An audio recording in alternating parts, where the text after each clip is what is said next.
Hello everyone. Okay, let's see if the mic is working.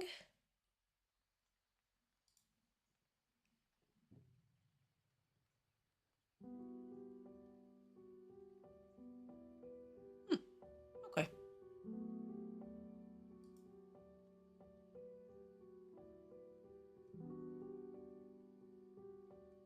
Where is my voice go? Oh, there you go. I was a bit confused. I could still hear my voice and I was sure that I muted the stream. Okay, let me do the usual check to see if I have everything that I need. Sorry, I need to move the mic. Ugh. Okay. Okay. Nice. Hello, guys. Hello, everyone. Oh, hello, Goose. And hello, Miraculous. Hello, Hungry. And I believe I saw, yes, Arcade is here as well. Hello, guys. It's me, the Goose. Can't watch today, sorry, but I can wish you a wonderful stream. I'm drawing too. Oh, nice. You're good audible and stuff, by the way. Thank you so much, Goose. I really appreciate you coming here just to wish me a good stream. I really appreciate that. Thank you so much, and I hope you have a great time drawing then. And yeah, hope to see you at another stream in the future. Thank you, thank you. Let me put these on. There you go, live chat. Because sometimes YouTube automatically puts the chat on like top messages only. And no, I want to read every single one. This font is gorgeous. Thank you so much. Okay, now I need some music. There you go. My usual Skyrim music.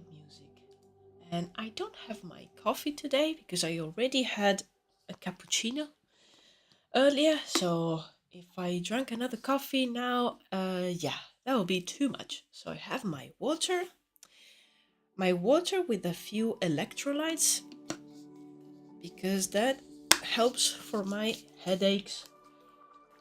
Just need to mix it up a little bit.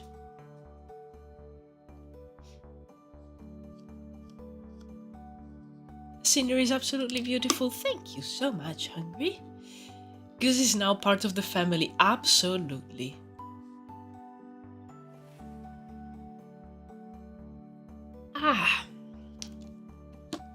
Can.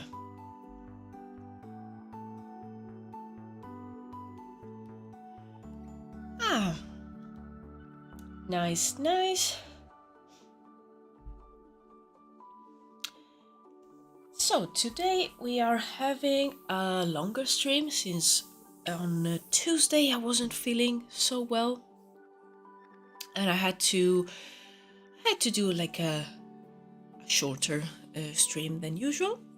But today we're going to have 4 full hours, and I decided to use this time wisely and work on these panels, these like quick illustrations for the next Druwides video, because I am super late with making a new video for the channel, and I think it would be a good idea for me to just keep working on these ones today, because I have a base for the majority of the ones that I need, and so it's a matter of adding a few more details here and there. And as I said, I want to keep these ones very painterly. And if I'm able to finish a few more, I can start editing the video tomorrow. And also, I have the script ready. I just need to record the voiceover, because in my mind, I would like to have this video out next week, and I think I can make it. I think I can. Yes. Yo, hello, Goblin. A new stream, a new bite. Ah! I'm catching up with assignments, which I'm also super late with, so I guess there is a theme. There you go. Yes, I am... I didn't publish any video during the whole month of March. I tried to start working on 2 different ones. And yeah... No. The answer from the universe was no. You shall not have a new video ready this month. Wahaha. But it's fine because the YouTube channel keeps growing anyway because of these live streams, which I love, by the way. I'm starting to love live streams more than videos. But I still want to keep working on those, and especially about of course the different aspects of Druwides. It's a really cool format, the video, to present these topics.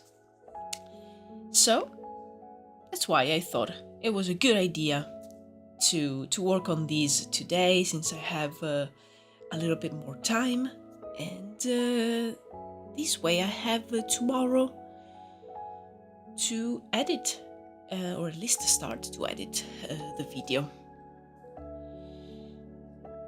Ooh, new stream, a new devlog link. This one might be more useful for desolate places and ruins for you. I also really love the texturing on the last piece. Nice. Thank you for sharing, Goblin. Just gonna open these. Oh, hello, Kerem Dennis Guller. Dennis Guller? Hello, welcome. Sorry, I'm always struggling with the new names. So I apologize if I butchered that. Lack of videos was okay because there was a stream anniversary party. Yes, there was. Woo, woo, woo. Hello, Marco. Hello. Yeah, as I said, I'm starting to love the live streams so much that making videos is getting a little bit more difficult. But I think it was my fault completely, because I tried to do a different kind of video, and then I was like, you know what, this is not working. I have this project. I should make world building videos and talking about my project, not trying to do too many things, because I will get stuck and go crazy. Let me check this devlog that Funky Goblin over on Twitch sent. Oh, these are fantastic. Kerem is fine, the nickname is just too long. Well, Kerem it is.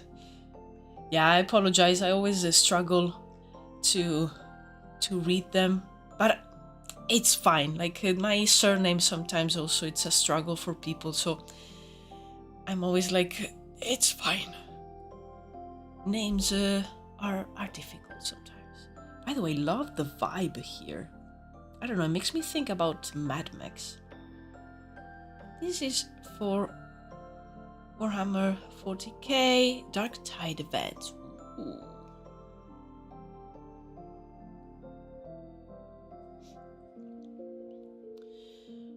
Sorry, I'm a bit busy, so if I don't answer it's because I've been assaulted by my soup. No! We gotta go get this soup again. Yes, Arcade. We need to turn the soup into soup. Oh. Ah, so good. Hope you can see it. Wow. The scale is just so good. I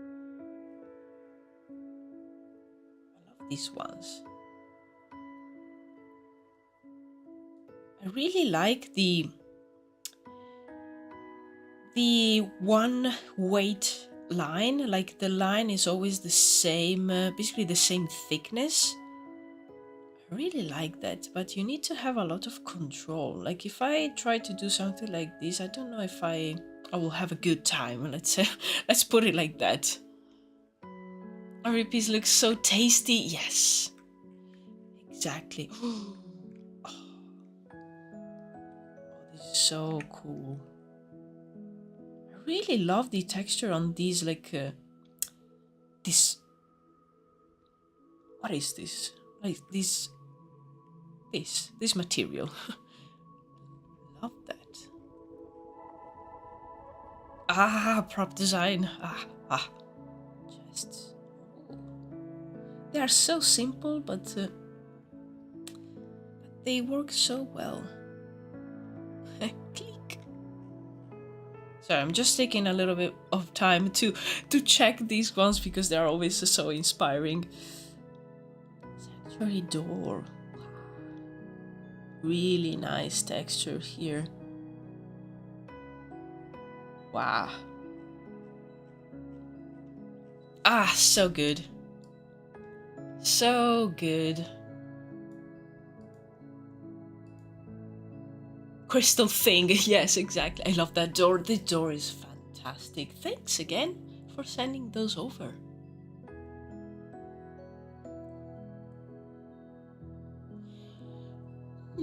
By the way, I found a new art world building YouTube channel that could be interesting for some of us. It's the personal channel of Zach Feldman, who illustrates his own book, if I understood correctly. The name rings a bell. I'm just gonna check. It's part world building, part art diary. Love that. Part advice for artists and part motivation for artists. Ah, that's amazing. That's a very good a mix of themes and topics for a channel.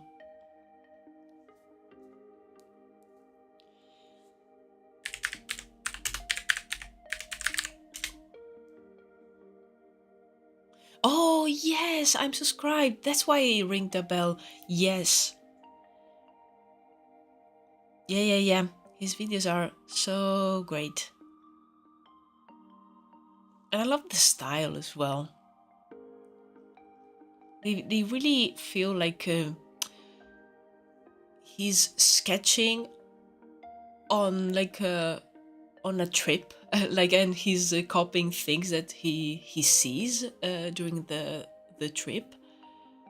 It's really nice. I'm just gonna pop the link in chat.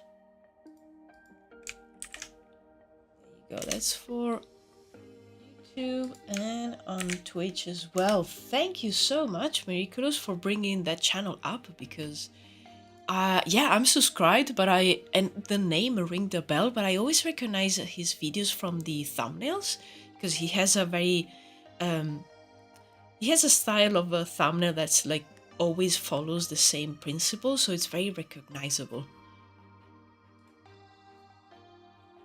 For some reason, I think I'm the person in my class that looks the most at devlogs, and more than half of them are not even for my part of game design. Yeah, but it's so important. Like, it's important to see like also what other people from other departments do, and because I mean, the working on a project with a team is like we all have the same goal. So if I know a little bit more about what other departments do, maybe I can I don't know, I think it's only positive, because I can do my work better in a more like a, I don't know, streamlined way, be more proficient. And also, like, I don't know, I'm personally very curious about what other people do, so I always want to know more. Has a very whimsical style in ink and color too. Yes, exactly, very whimsy. I can't tell if that means they are not doing good or if that means I'm just weird. No, I think they are not interested enough. Like, or maybe like their passion is not huge, let's say. I don't know. I'm always curious to know even like what programmers do, or the designers and the writers. Like, I want to know what everyone does. Really difficult to make recommendations. You already know everybody. No, but I always appreciate it because I'm subscribed and I follow a lot of people, so I tend to also forget about them. And like, if you guys recommend someone and I already know them, it's great anyway, because it could be someone that I forgot about. So like in this case, I'm like, oh yes. And I don't know, it brings up that curiosity again. So I always appreciate recommendations. Zach Feldman's art kind of reminds me of Q Ayashida. If you know that manga author and artist, I don't. I need to check that out. The inky blackness, somewhat rough edges sometimes. Let me check it out. Q Ayashida. Oh.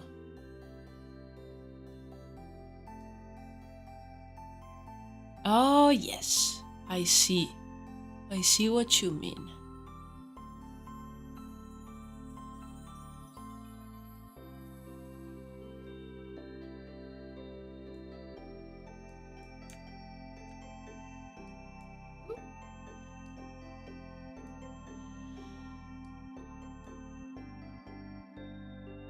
Mm-hmm. Especially in a piece like this, I can see the resemblance. Yes. Also, so cool.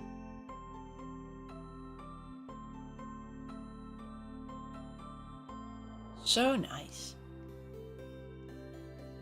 I always keep the things that you guys recommend open, because then at the end of the stream I always write everything down. So I have a few tabs open there. Their manga panels are so gorgeous. Yes, so dynamic as well, the poses of the characters. I'd love to make something equivalent to Zach with the 3D game art and game dev, but lots of work. Yeah, like inspiring people to have their own game studio. Yes, that's what you do.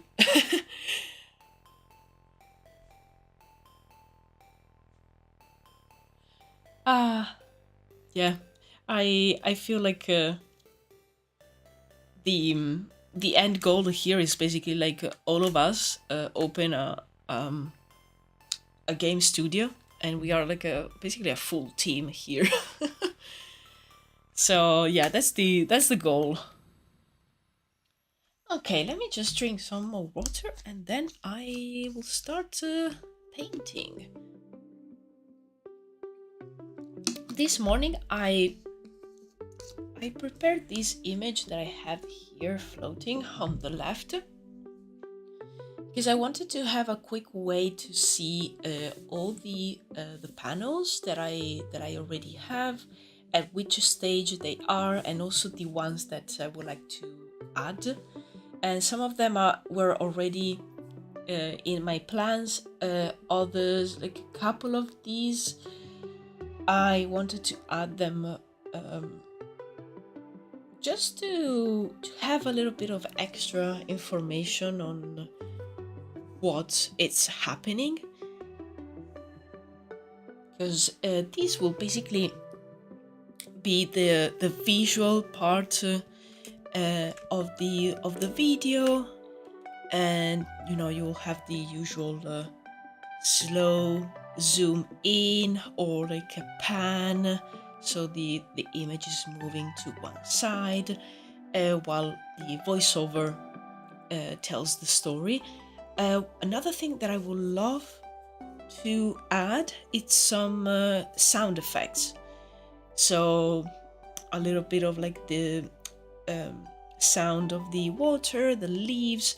I need to check which source is better for like sounds like that. I haven't looked it up,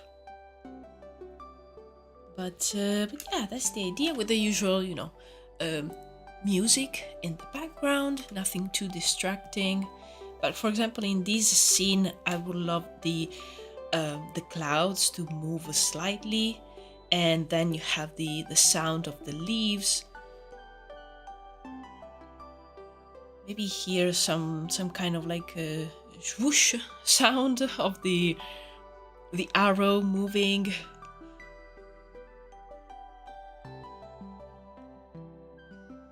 And yeah, so I have a few that I feel they are done, but there's a lot of them that need like these ones. They of course need a little bit more work on the characters, on the environment. And yeah, this this magnificent sketch, it's yeah, it's an image that I still need to do like from zero.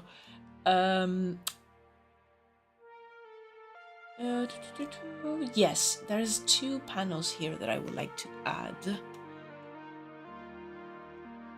So before this part, I want to add the boy running to take cover, and after that we see that he's behind the stone. So I need to add a new panel here.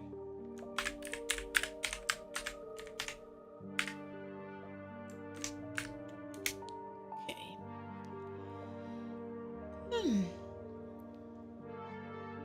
Before I can work in a studio, I need a damned internship. Ah, yes. And before I can open my studio, I need a damn job. Ah! I was doing some applications this morning because a few positions opened up. I was like, wow, what is this, Christmas? Amazing. Going multimedia, yes. I don't know, I wanted to try something different for this video. But yeah, let me do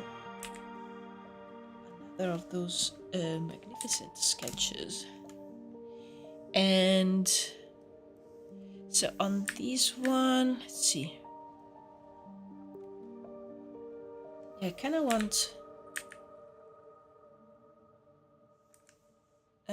the scene to be very blurry because I want to really give the impression of the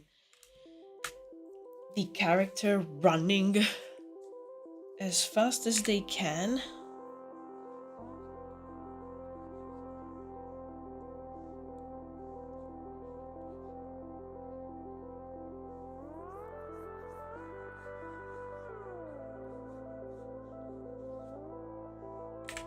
And actually, like sketches like these are great.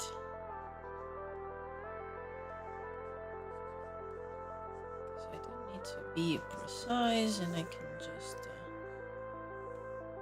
understand what's the better way to present the scene.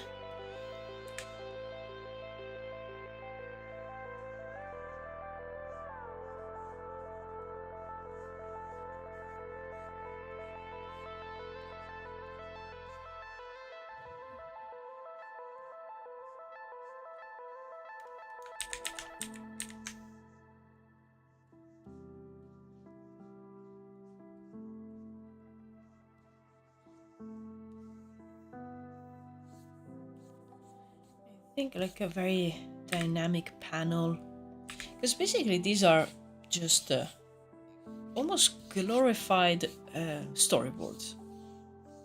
So I don't want all of them to have a ton of detail. Like a few of them I really liked as a scene, like the one with the pond. So I went a little bit overboard, but others I want them to be very painterly, very fast. So I think a scene like these with the boy just running and a blurry background, I think it will do the job.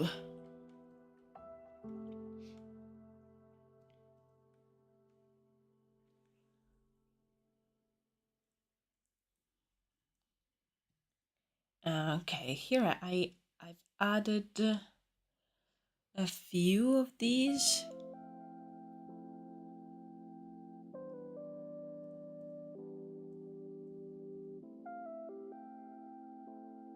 I don't know if I need all of them. Don't think I need this one.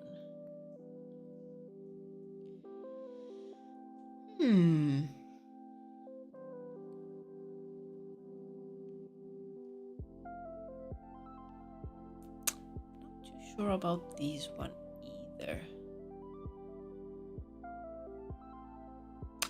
But this one is in the script. So I'm just thinking out loud.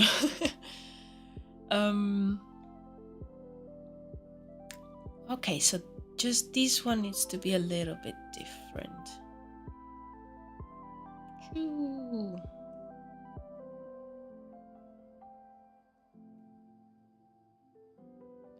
And then this one is again the boy running, this time running away from the scene.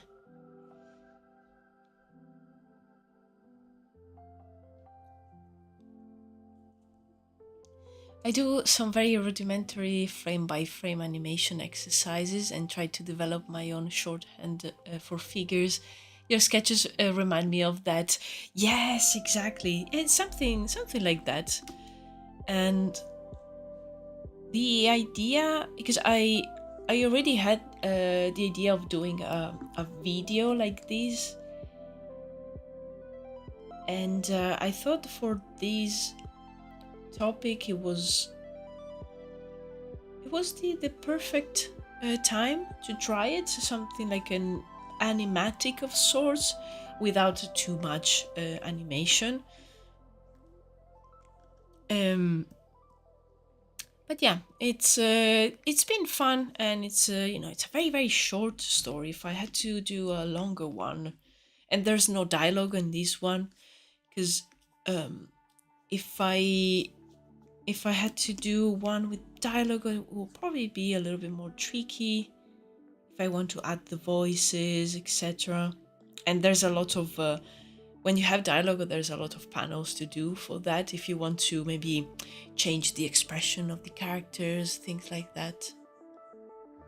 So I think this story, this short story, is the perfect one to try my hand at doing a sort of animatic thing.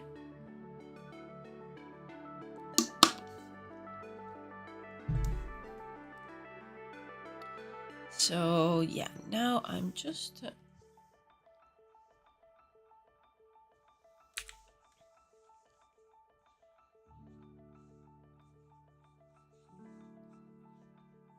the boy at the end will just run away, probably grabbing their basket that they have there, and just run away again towards their village.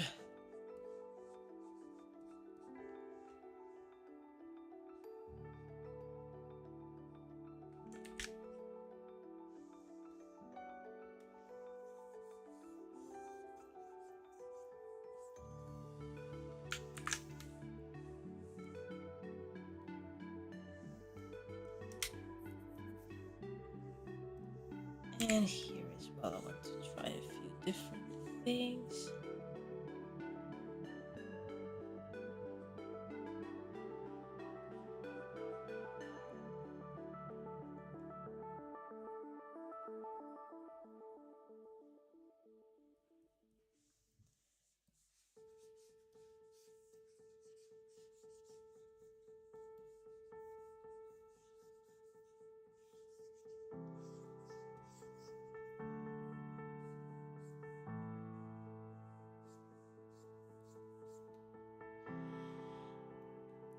Okay, well, I have the sketch for now, and I will just leave it as it is. I think I'm going to concentrate on actually finishing these ones since they don't need a lot of work.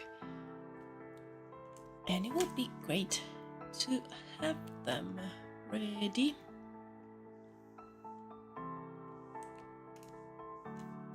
Okay.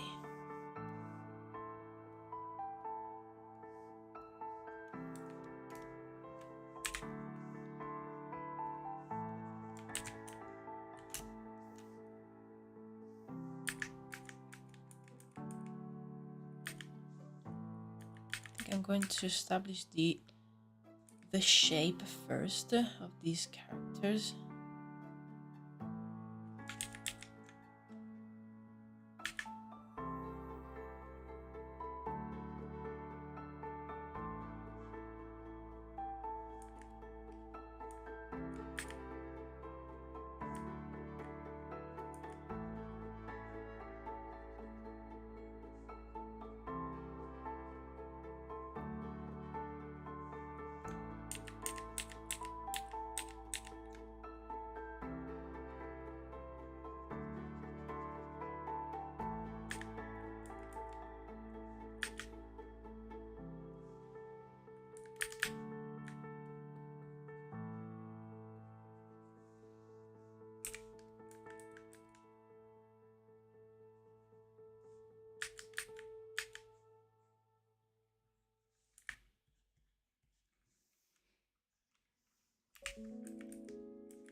I have to keep reminding myself that I want these panels to be painterly and to not get too lost into adding a lot of detail.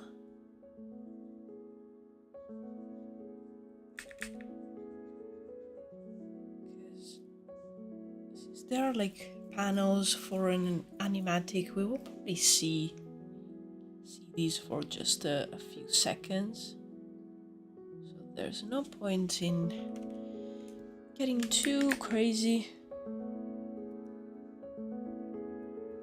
Like this is fine, and this color is too similar to the tree.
I rearranged my furniture on a whim and now I can't plug my desk lamp into an outlet. No! Ah! Oh. I feel the pain. Like in this house where I live now, we have a very good amount of outlets, but the ones where we lived before, it was always a struggle, and we always had I don't know, 50 extensions everywhere. Because there was never a plug where you needed it to be.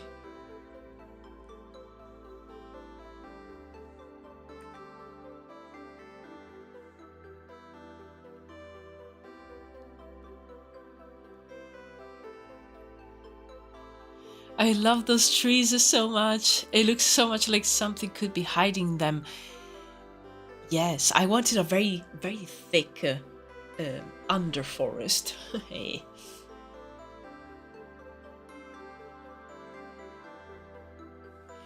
Oh, concepts of our catfolk in color. That's exciting. Hungry, are you hiding in them? There. I can feel a presence.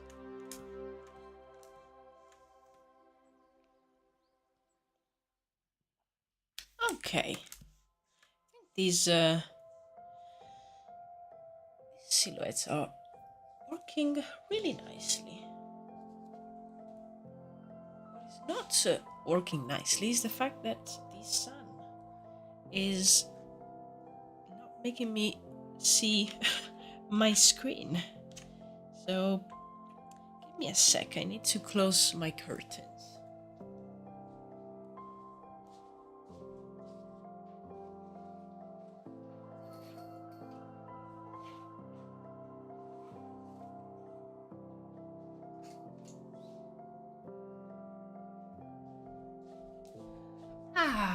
Darkness. Much better. I mean, sun is great, but not when you're trying to work with monitors. Okay, now I need to draw the guy that's on the floor. This is going to be tricky.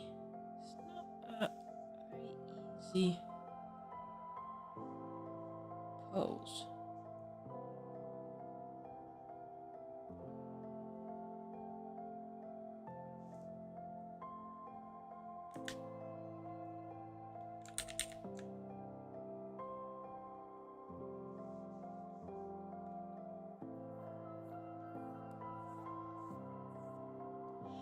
In the thick of these woods, anyone could hide.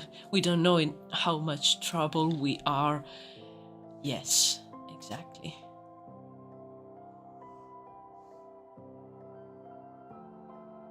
Yeah, it doesn't seem like a nice place to be. Maybe it was, but lately there's these people around. Who knows what they are doing? Maybe they're smugglers.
struggling with this pose. So I need to I need to rotate the canvas. This is difficult.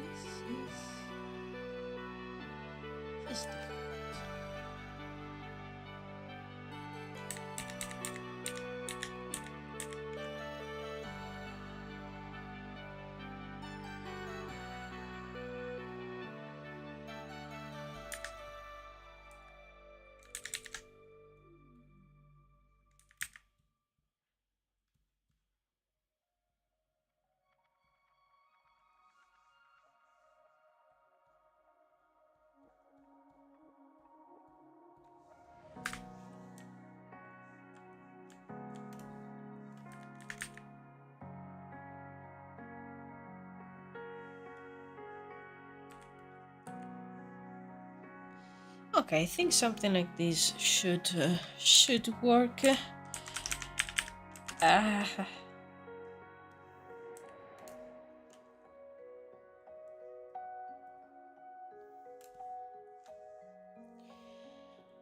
me see on here. Okay, I think I can copy these ones on the other panel.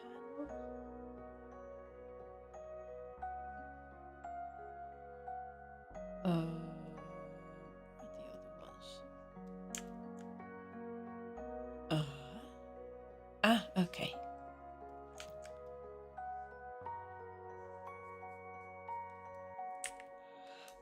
So the archer guy basically stays the same, and this guy just changes because, yeah, he's just finishing the poor guy on the floor. Well, on the ground. There's no floor. Okay.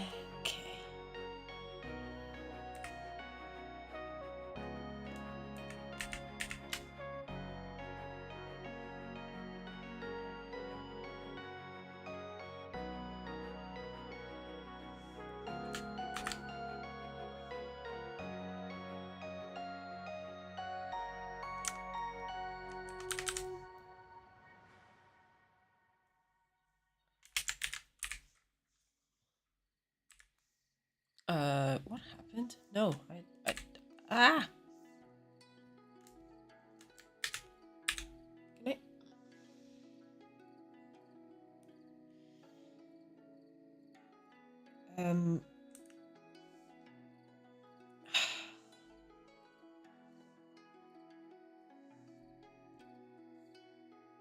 Okay, I don't know what I just touched, but I think it removed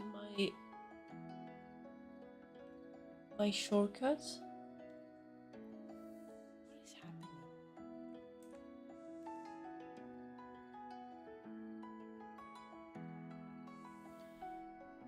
Ah.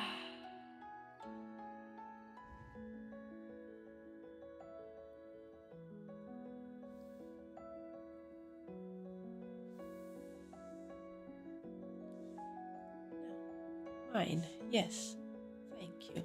Okay. What is happening? Okay, let me just save. I need to close Photoshop and reopen it because every time I'm trying to use the shortcuts for the keyboard shortcuts to manage my brush, is just not doing what I'm asking it to.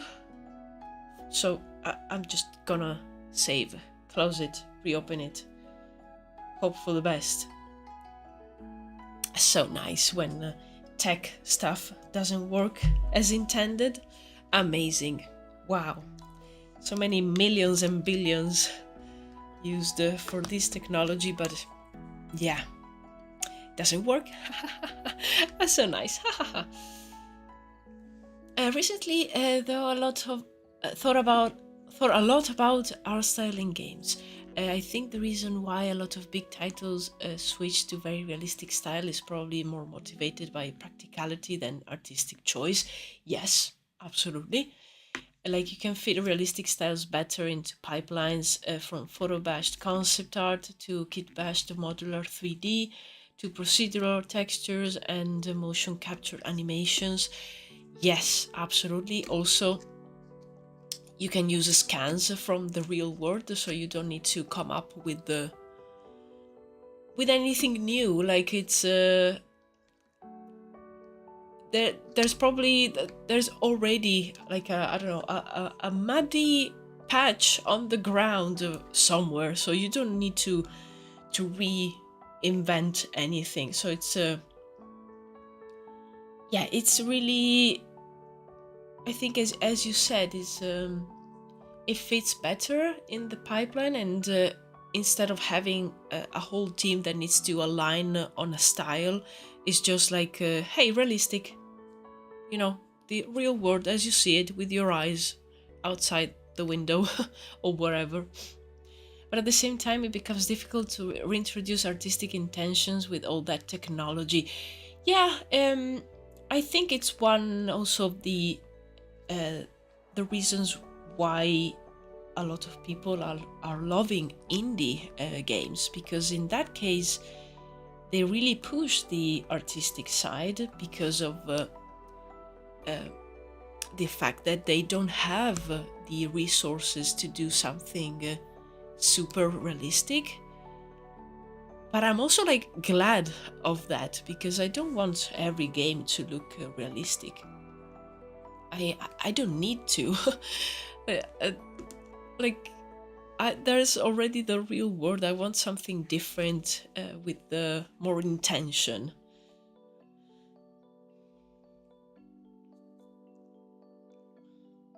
It's great that I have a degree in computer science and 99% of the bug fixes and hardware fixes are close it and reopen it. I mean, yes, so true. So let me do just that. Goodbye, Photoshop. Hello, Photoshop.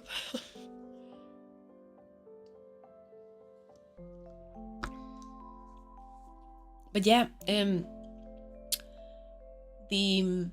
the realistic style,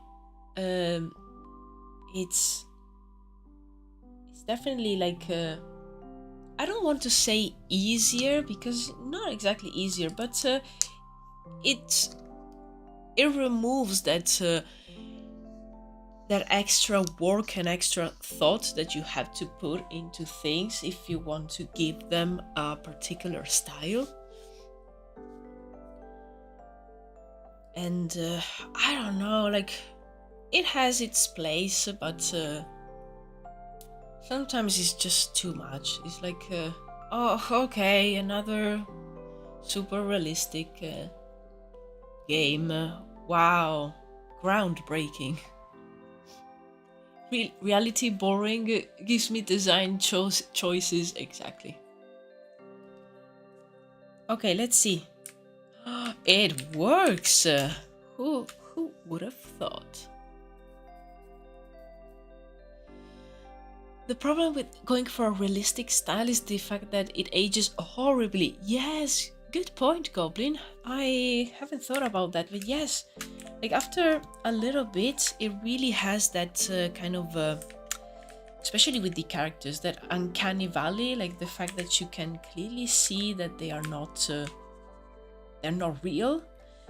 And I don't know, they look a little bit strange.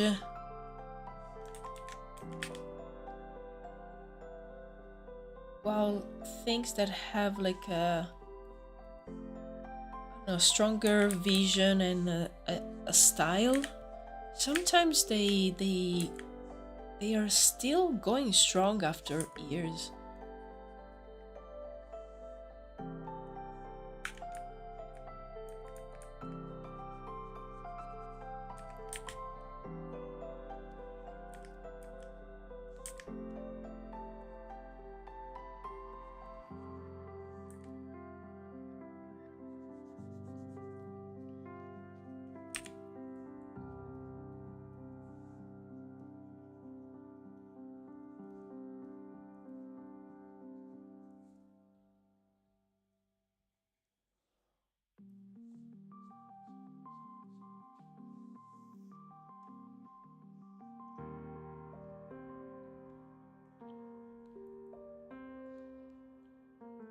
It doesn't help that with technology advancing, better realistic graphics come out over and over, so once that happens, your game just looks bad and weird. Yes, it's so true. Like with the Horizon, I saw the concept art and thought, why didn't you just do like the comic book style? Yes, it would have fitted the game where you hunt robot animals. I agree so much. I have the art book of the first Horizon. I love the art book so much. The game, I played it, and after a while I just abandoned it because I don't know.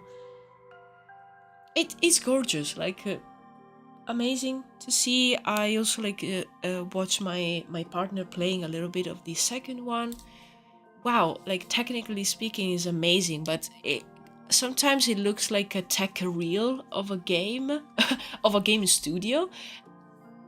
And I agree, I would love to see the style of the concept art on the game itself.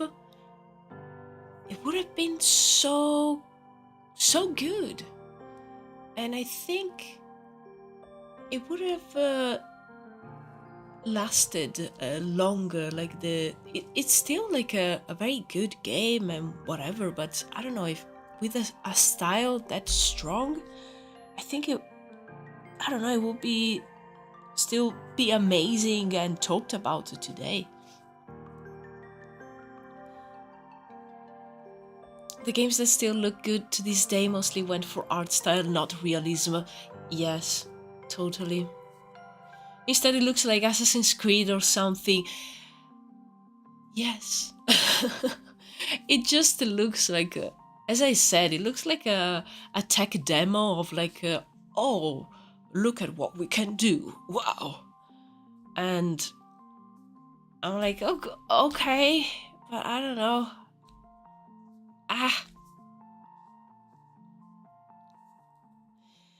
And compare Horizon to modern Monster Hunter, I think the Capcom folks had much more fun with the similar premise. I agree. I think the Monster Hunter franchise, like, you still have that realistic sort of vibe, especially with the textures, but then you have all the creatures and the armor and the design of a lot of the characters, that it's exaggerated, so it's like a semi-realistic style, and I think it really has it has like a language, and they are recognizable.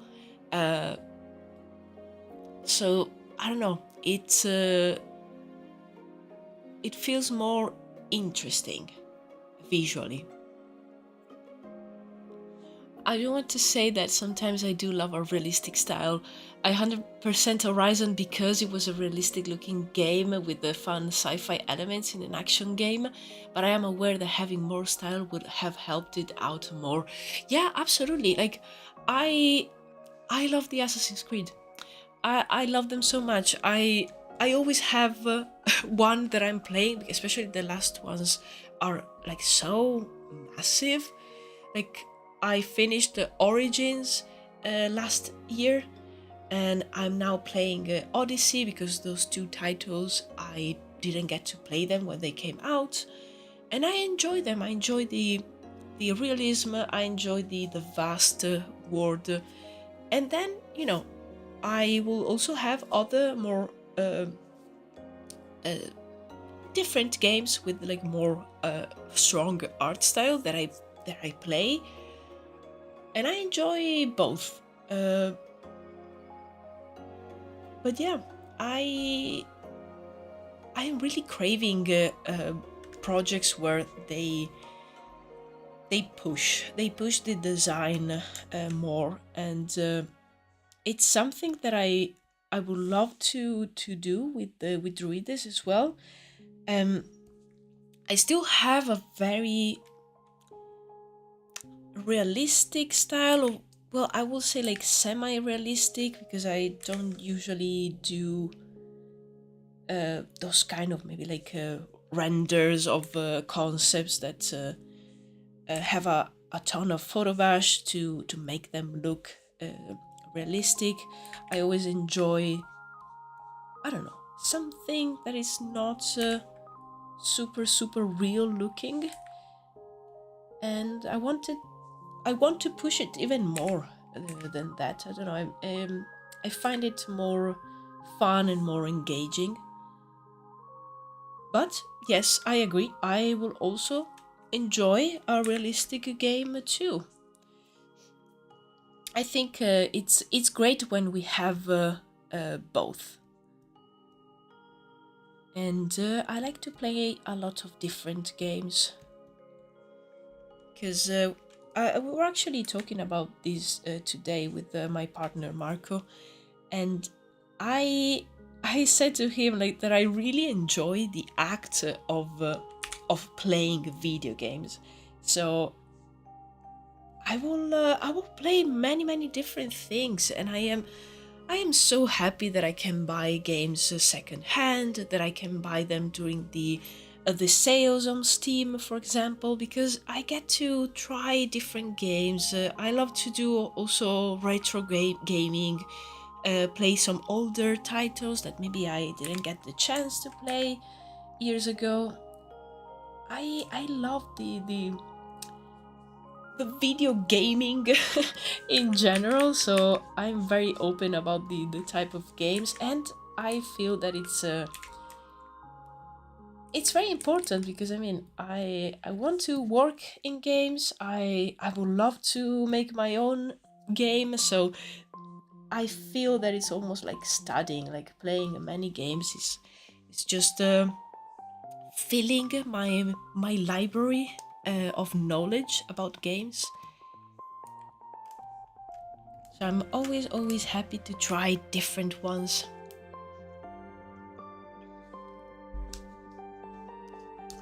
Like right now I don't know. I feel like I'm a little bit crazy, but as I said, I'm playing Odyssey. I have that for the I have it for PS4. I'm playing with the PS5, so it's a very chill game to play while on the sofa, on the TV in the evening, especially. You know, it's the perfect game if you're too tired and you don't want to think about stuff. You just go around, cause like I don't know, problems, solve problems, kill people, bad people. I only kill bad people, and discover mysteries and whatever. Like find a new armor and new weapons, and look like a fool because you don't have a full set. So you have like all the pieces of armor are from different sets, and you look like an idiot, but it's amazing anyway. And then I am playing a few games on my PC. I have a few that I started, and I have yet to finish, because as I said, I like to grab them when they are on offer. And so I can just try them for a bit, see if I like them, and I don't feel too bad because maybe I just spent £1 for them. But I'm playing Eastward, which I've played a few hours. Amazing. I want to continue. I'm playing a Little Witch in the Woods. Lovely game. I played a few hours of that, probably like 30 or 40, something like that. It's a long game, but it's so cute. I'm playing Frostpunk, the first one, because it was £1 during the sales, and I really wanted to try it. And I am having the best time on that game. I love like city builder strategy games. And I also started Slay the Spire 1, and I just played a couple of hours. I really, really enjoyed it, so I definitely want to keep playing it. So I think those are the ones that I'm playing at the moment. Oh yes, and Outer Wilds. I'm playing it together with Marco, and it's great. I want to discover more things. If you played it, please no spoilers. But at the same time, I mean, it's a lovely game, but I'm actually enjoying more watching Marco playing than playing it myself. It makes me anxious, so I really like the fact that I can just I don't know, watch him play and enjoy just like thinking and about all the things that we discovered, etc. I'm sure there's a few more games. Can't remember.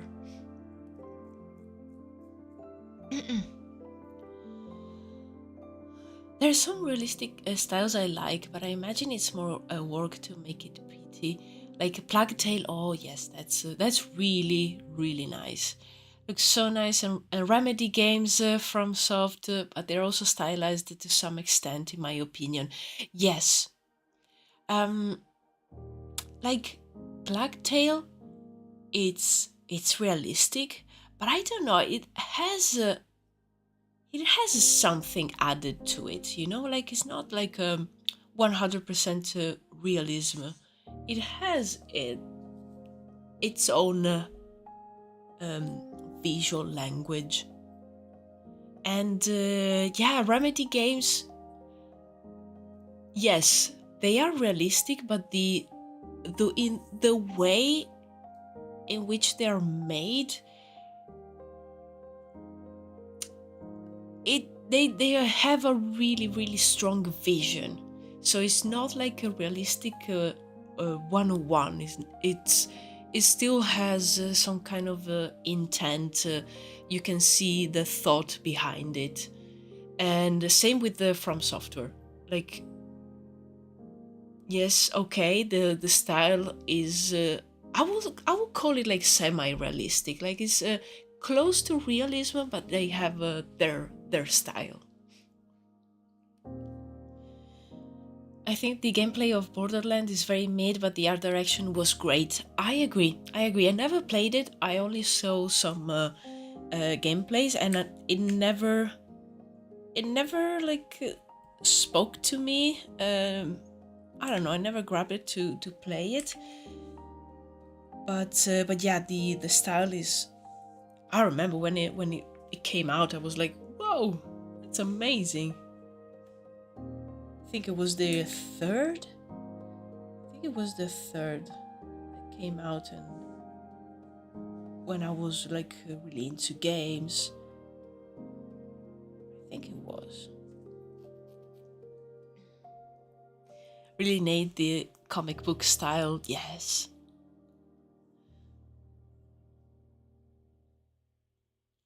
I played The Little Witch in the Woods in early access until it ran out of content a couple of years ago. Must pick it up again now that it's released. It's so wholesome. I think I saw it on one of those like cozy game compilations on YouTube, and I immediately put it on my list, waiting for it to come out. And yeah, it did, and I am so happy. So happy, and yeah, it's fantastic. It looks good, and it's a very nice cozy game. Again, when you need something where you just have to concentrate on the task at hand and go around, and you're a little witch, and it's pretty funny. And there's cats that you can like feed and try to add them to your cat journal. So yeah, it's amazing. Outer Wilds is indeed a goated game. It's so good. Wait, just notice the drawing. Who are they murdering and why?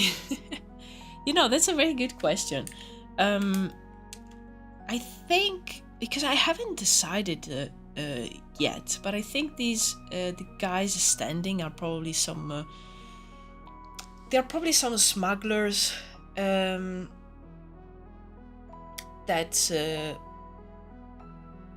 that probably like live and have their base around this forest, and the person that they are murdering,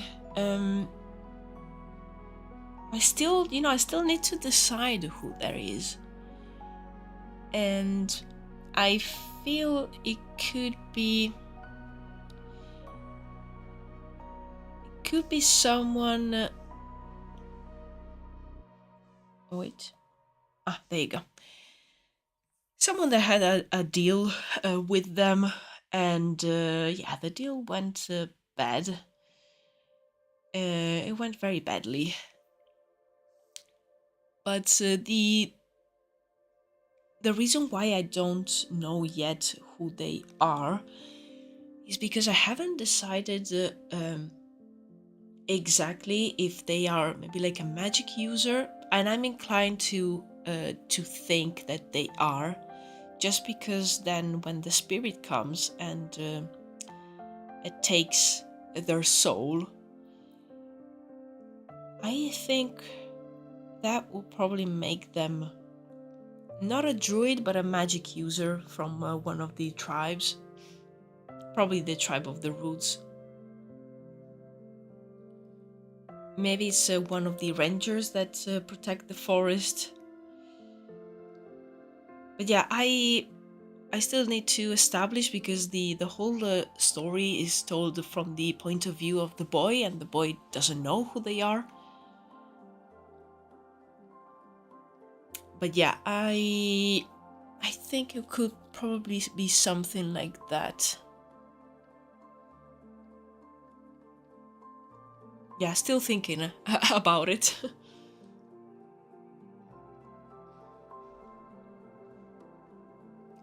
Also, something I just realized when I was doing laundry for a moment, having a realistic style makes you way more exposed to criticism and problems in terms of the design fidelity and realism. Like if a piece of wood does not splinter perfectly like it should in real life, when the game looks realistic, then it breaks immersion. Yes, that's another point. Like as soon as something is not perfectly realistic, exactly, it breaks immersion, and people will criticize it.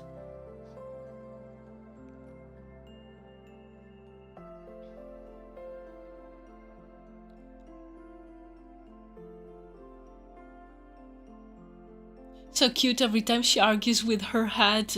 It's so cute. Ah, it is. Yes. Now the dialogue in that game is always so fun. It feels like I'm playing a game, but also like reading a graphic novel, and it's so nice. Wait, I thought that was a deer. No, it's a guy. It's a deer guy. Ha. No, it's yeah, it's someone. Smuggling implies some sort of unpaid labor, slave economy going around. Probably smuggling goods rather than people. So probably smuggling stuff from other realms. Maybe stuff that doesn't that it is not easy to find. Maybe like some prohibited stuff. So they are that kind of smuggler. Looking closer, this man is in trouble. Everyone stay on your best behavior, or Alba might decide that you are the guy in that drawing. Yeah, leave a like, or you could be the guy in the drawing. Man is dead, you don't survive 2 arrows. Yeah, they came back to finish the job, so they really needed this guy to be dead. Everyone like the stream or I'll scare you from the trees. Ah.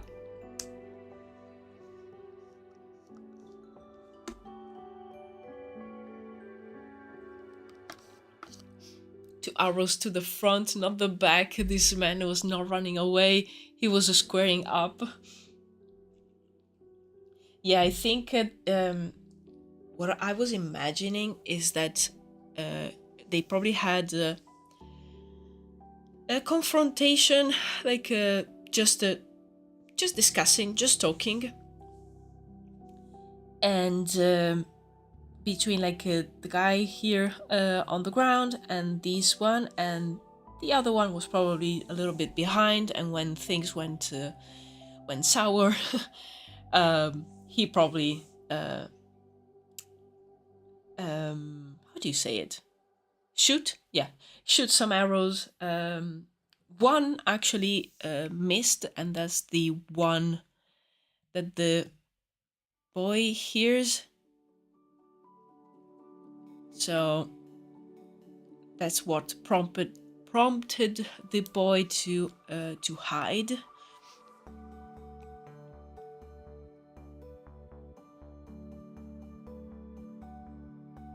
So I feel they probably weren't on the path. They were probably a little bit behind. But yeah, the cool thing is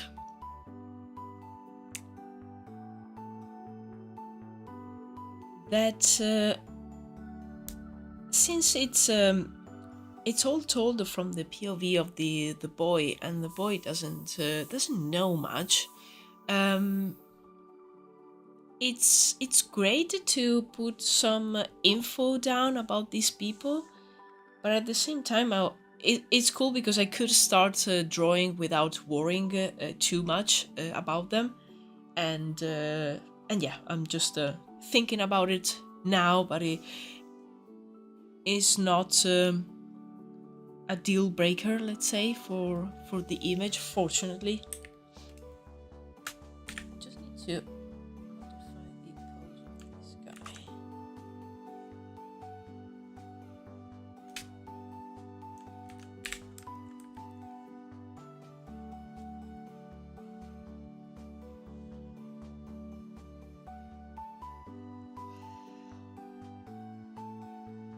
Gotta collect the arrows back, they're expensive. This is wonderful.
Okay.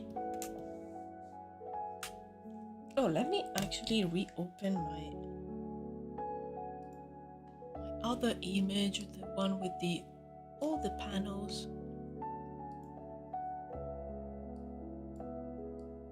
There you go.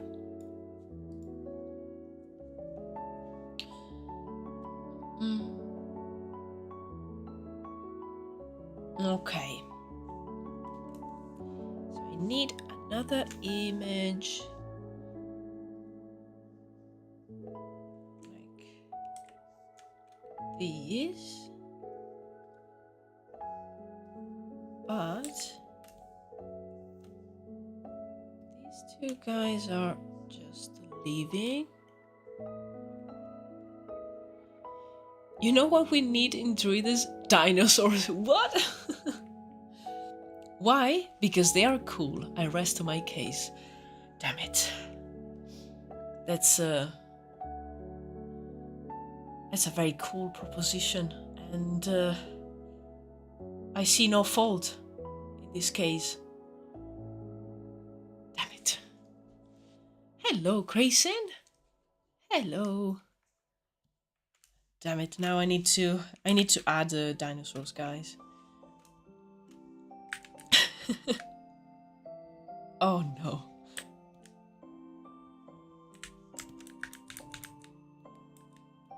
Why can't I have a world building project where there are no creatures, no animals whatsoever? Ah.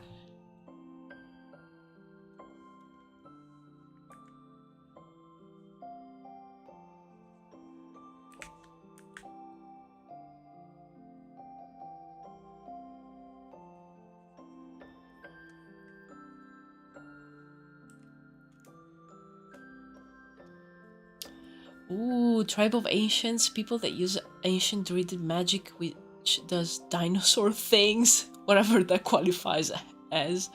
Ah. See, that's a cool idea, damn it. No! Ah! Okay. Oh my god, I'm so sorry. Ah. So sorry, guys. I shouldn't be tired. Of course, it's a cool idea. It's dinosaur related.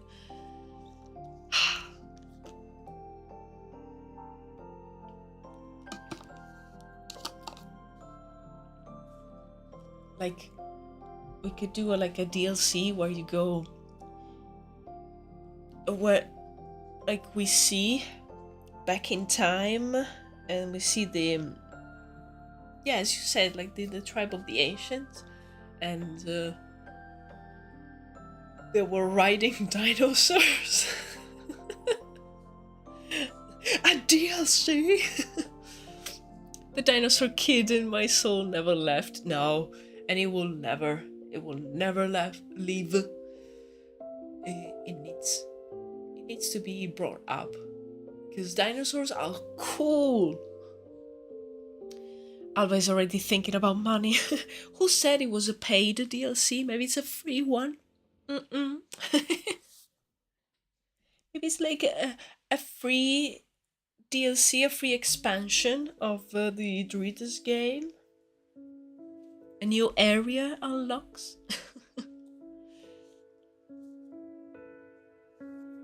Alba has to collaborate with Lorad. That's how we get creatures. I know, right? Like, they are so good at drawing creatures and so proactive, always like doing more and more. And I'm like here, yes. What's an animal? I don't know how it works.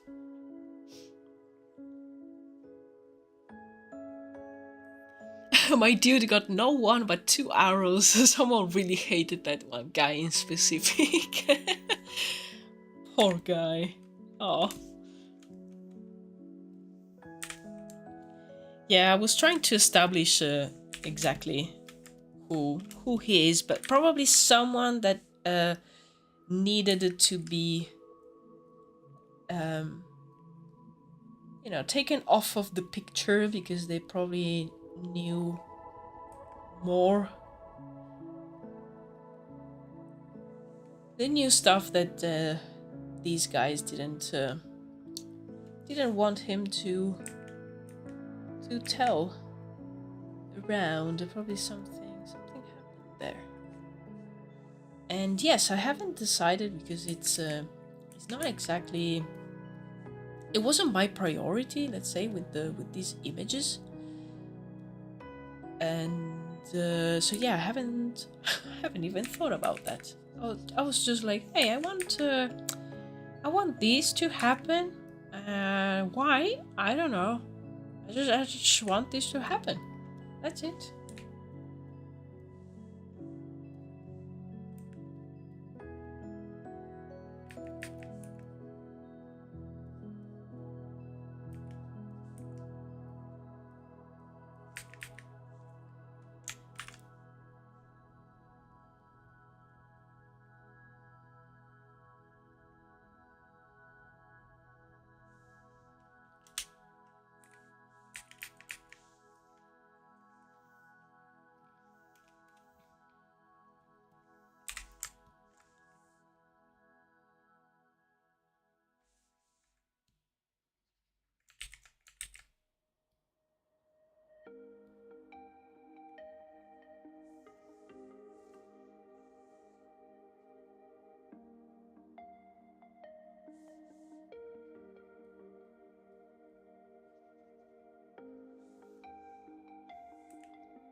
a book about the ancient times will be badass though, like exploring how ancient magic was, how civilization started.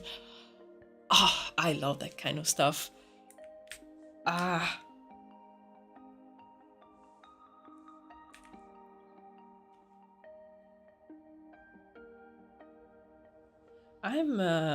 I'm slowly like descending into madness, by the way, because but like a good madness, just because of all the things that I would love to do, like regarding Druides and the project, like you know, oh, an art book, a game, and this and that, and an online shop where I do stickers and maybe prints and this other thing, and I don't know, more stuff.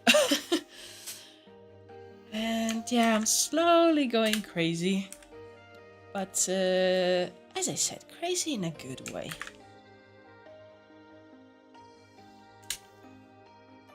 If there is like a good way to go crazy. I don't know. Okay, so this was the other panel that I wanted to add. So the guys are just living into the forest. We're going to move them around more. And yeah, we'll probably hide a little bit of their shape with the with more bushes and foliage. Okay, so then we have this scene where basically the spirit is arriving to collect. As you can see on this fantastic image, amazing. This is the pic of my art journey. So we will suddenly see the spirit basically looming over the figure on the ground. Then POV from here, and this scene basically is the same as this one, just without the boy, I think. Yes, I think it will make more sense. Crazy is always good, there is no bad crazy.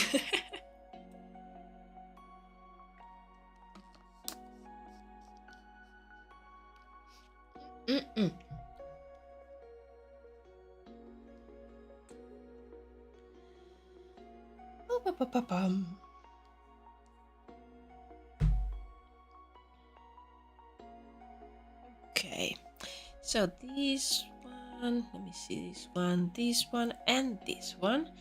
I will need to... Yes, I can work on one of these backgrounds and then just copy it on the others. That's amazing. And what time it is? It's 16:28. Let's see. I think it will make sense for me to just paint the rest of these backgrounds. So then that will mean having 3 panels almost ready. And then I just need the boy in 2 poses. I'm just gonna leave that for last. And well, these guys will probably need a little bit more detail as well. Ah, so many things to do. Yeah, let's start.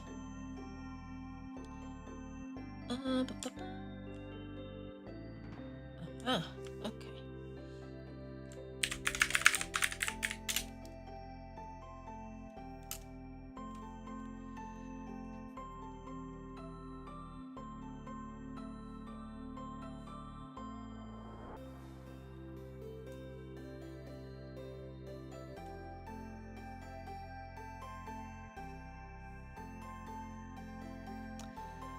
So a big part of the image, basically half, is this rock over here.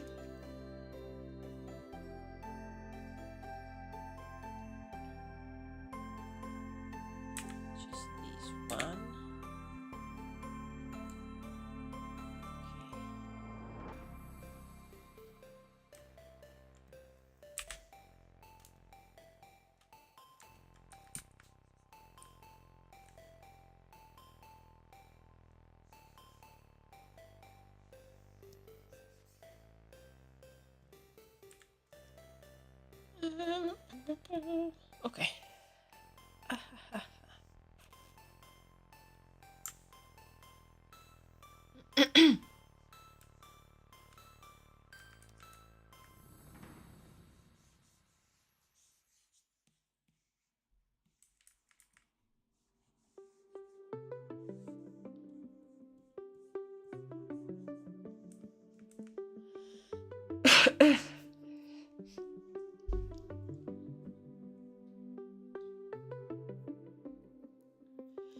A small book series that is about the tribe of ancients, slowly splitting apart, some of them hinting at developing into already known tribes, while others stay a mystery.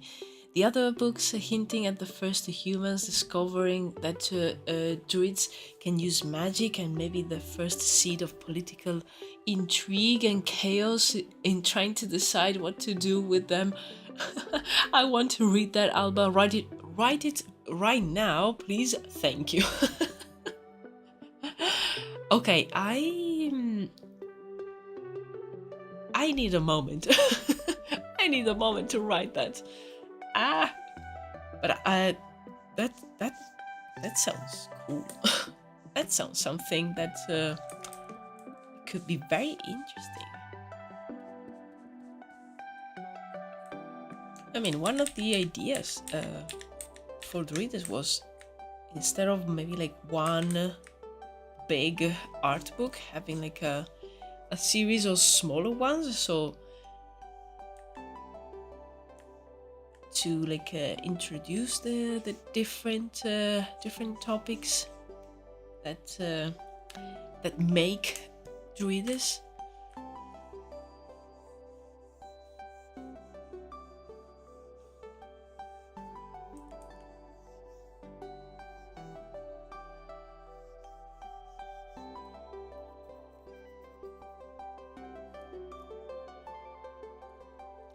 Obviously, not giving out every detail. A good word and story leaves a mystery for people to speculate. I agree.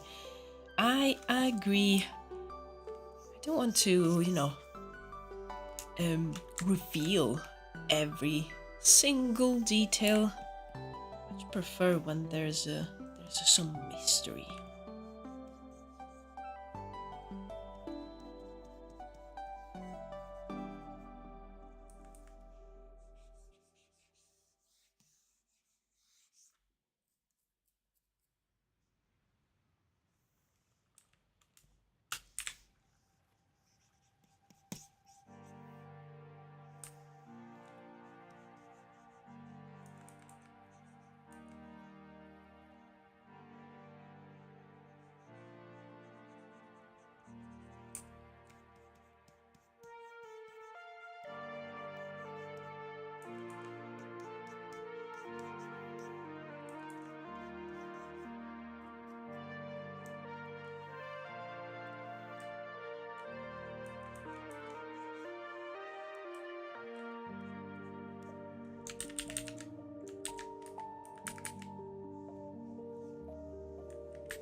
Okay, let's add some a little bit of grass.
Must polish stone.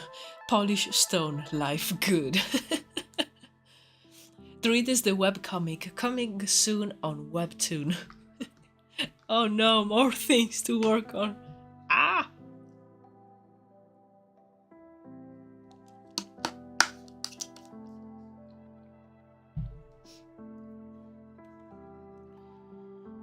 Okay.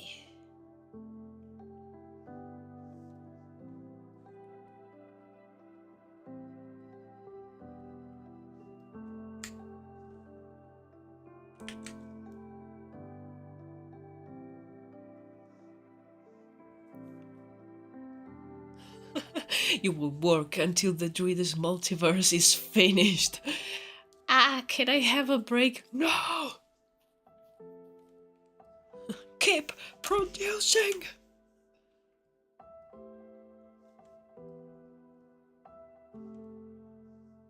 Okay.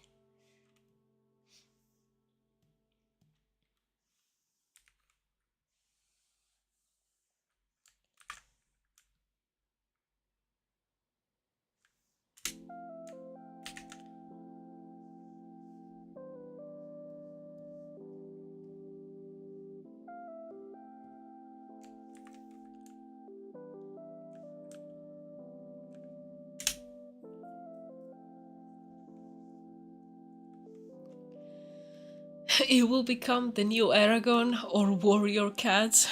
Oh. Ah.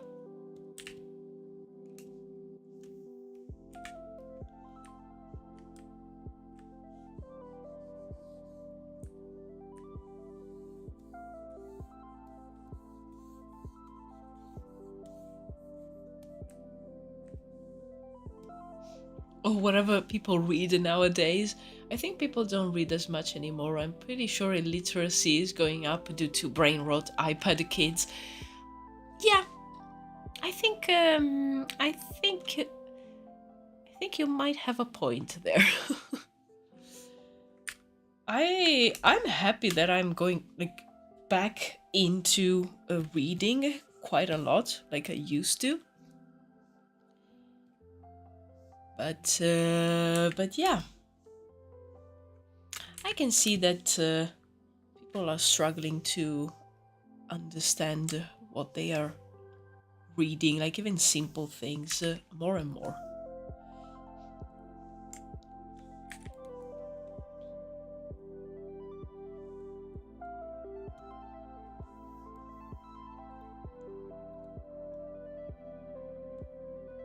If I don't read every day, the voices in my head won't shut up that I should read.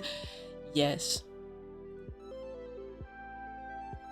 Yeah, exactly. Like, especially for me now that I'm reading a book that I'm really enjoying, I'm always like thinking about, hey, maybe I should take a moment off from whatever I'm doing and just read.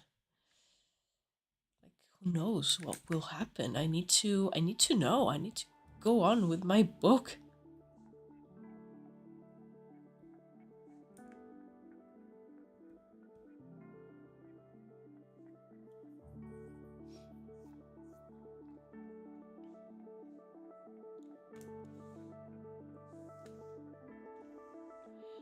Hello, Tiger Fishy. Hello, welcome. And that happened after I decided to become a narrative designer and writer. Oh. Once I retire, we'll just wake up, read, sleep, wake up, read, sleep, forget eating. I don't need to. Honestly, that's my plan too. And I spent many summer holidays from school like that. Like, wake up, read my books, just leave me alone. Someone will feed me at some point. Go back to sleep. Wake up, read again. Like, I used to read a lot while doing breakfast, like eating breakfast with a book. Ah, it was so good. I need to do something. I need to open this one. I'll remove this light. There you go. Because I need these colors.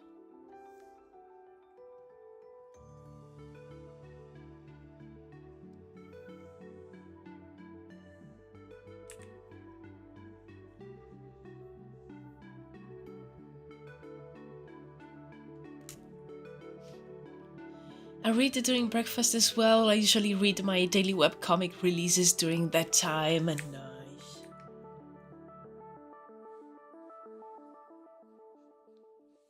It's so nice to read in the morning. Like, these days I'm usually catching up on some YouTube videos in the morning, but then I will have like my tea to finish because I drink a huge mug of tea in the morning. So I usually finish that while reading something. If I don't have anything else that maybe it's more pressing, but yeah, I'm trying to read more. The voice in my head always says, you should play more games, you deserve it. Work, I can wait. I never listen. Oh no! Yeah, playing games as well is very important. I literally just made my own quote because I was really mad how many people were drawing like really popular stuff. You thought you looked upon the stars, but you were merely looking at the moon, for you did not care for the finer details. Tiger Fishy. Oh, amazing.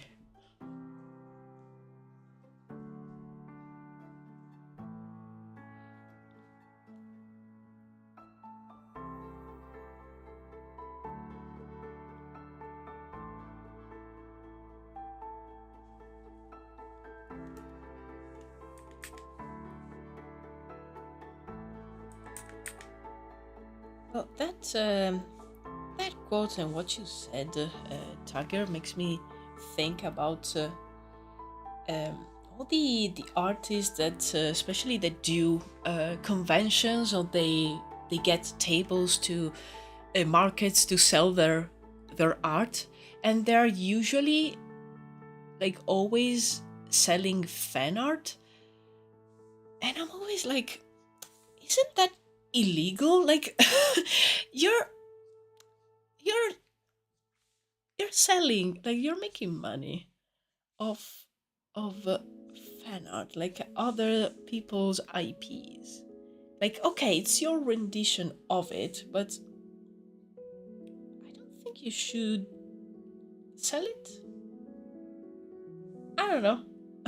Maybe it's just me, but I am pretty sure there's laws against it. But yeah, and I tried in the past, like years ago, when I was trying to really build a sort of following on Instagram. I tried a couple of times to do some fan art, but I don't enjoy it. Sorry, I rather use my time and I don't know,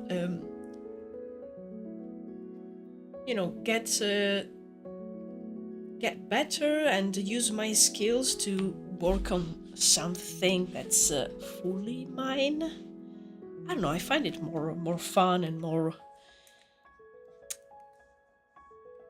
fulfilling as well.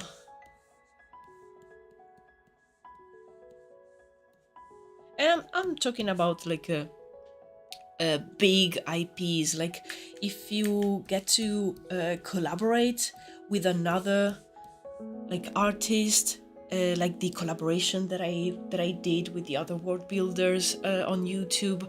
Like that's something different. Or maybe like other people do collaborations where they design something for each other's project or world building, and that's really really nice. I'm talking about like people doing solely fan art of I don't know, shows or big IPs like Pokemon and I don't know, some kind of anime or manga, or big like Disney stuff. I don't know.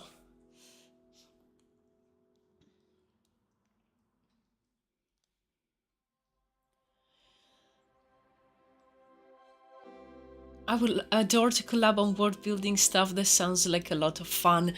Yes, yes, it is. The collaboration that I did with the with Brackenbard, Winter, and Cryptic Galapagos, it was so fun.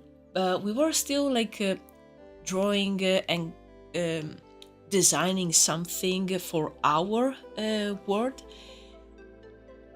We are actually like planning to do other collaborations in the future where we actually maybe design something for someone else's world, and I think that's that's really fun. That's different, you know. That's amazing. Or like you guys who participated in the art challenge, which by the way, the last day is tomorrow. The art challenge over on the Discord server for designing some noble houses crests for Druides, and I love that because I'm going to use those designs to be inspired and create some characters. So actually create some of the members of those noble houses, and yeah, that's different. I love that.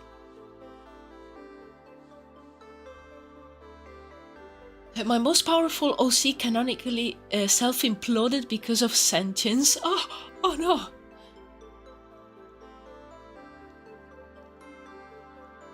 It's mostly brain rot stuff like TADC or Dandy's World, which Dandy's World is a Roblox game that is absolutely trash. See, I don't know any of those things. I'm staying well away. I'm I don't know, protecting my brain. I hope the next challenge is more writing focused so I can write. I have a few ideas written down. Yes, another idea was to do a writing challenge. Because I have here my, if you can hear it, my notebook. My small notebooks where I put down ideas for the streams or ideas or recommendations that come up during the live streams. And I have it here, and I remember putting down about doing a challenge focused on writing.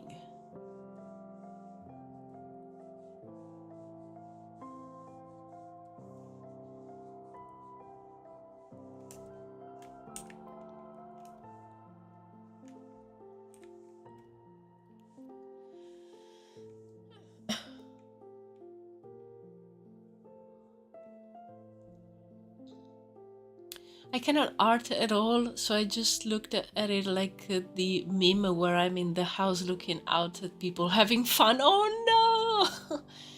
Draw at all. Writing is art, I guess. Yes, yes, it is. Yeah, we definitely need to have a writing challenge as well.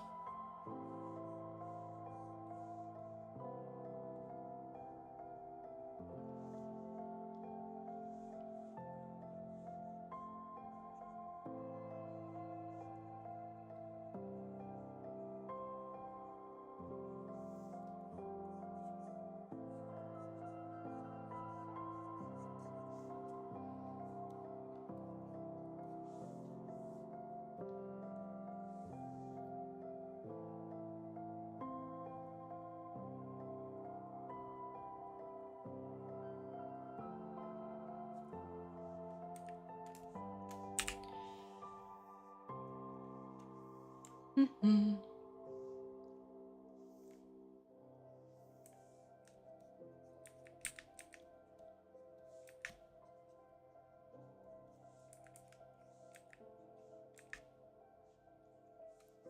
I think in my voice. In 10 minutes or so, I'm going to take a small break. And strangely, my cat isn't here screaming at me because she wants food. That's very strange. Yeah, I'm gonna take a break. No, I think I'm going to grab a tea. Mm-hmm. It's not that cold today, but I don't know. I'm craving a little bit of lemon tea. And I'm going to grab a snack. It's always nice. And I want to try and see if I can I can run an ad during my break, because now that my channel is monetized, woohoo! I can run ads during the live streams, and like the default setting is for like YouTube to run ads automatically during the live stream. But I don't really like that because I feel it interrupts the flow. So I much prefer to have the control and I can run the ads while I'm away, so no one misses any content. And also, like, I have my live stream here running on another screen to check if everything is working fine, and it would be super distracting to see an ad is running while I don't know, maybe I'm talking about something important. So I think during the break I will test this function. Let's see if it works. Still trying to understand how ads work properly. So yeah. Also, like, ads don't run for everybody for like multiple reasons. Not only like ad blockers, but also sometimes YouTube will just not feel like running an ad when I tell it to do it. But as I said, it's all testing and see what works, what doesn't, and I don't know, trying to navigate this strange world.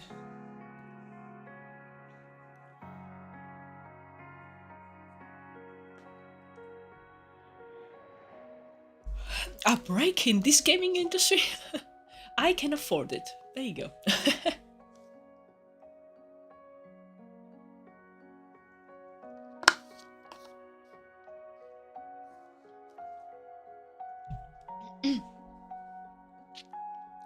I'll make tea too because it's such a good idea. Yeah.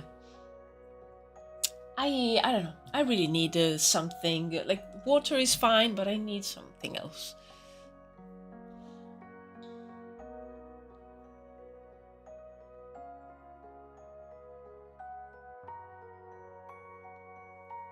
I heard the school crushes creativity by applying logic and common sense.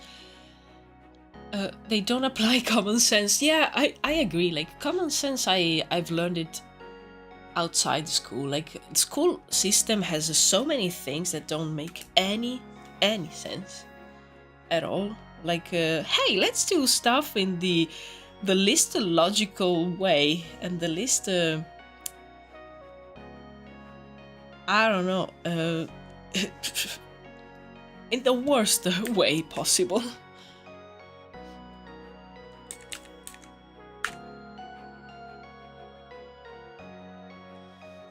Oh yeah, that's a social skills. Ugh. You do not get common sense from school. You don't even get particularly good logic. It's so true. Like, usually you just have to learn things by memory and repeat it, and then you're a great student. Wow, amazing. Then, like, after a few hours, you forgot everything. Wow, amazing. Great system.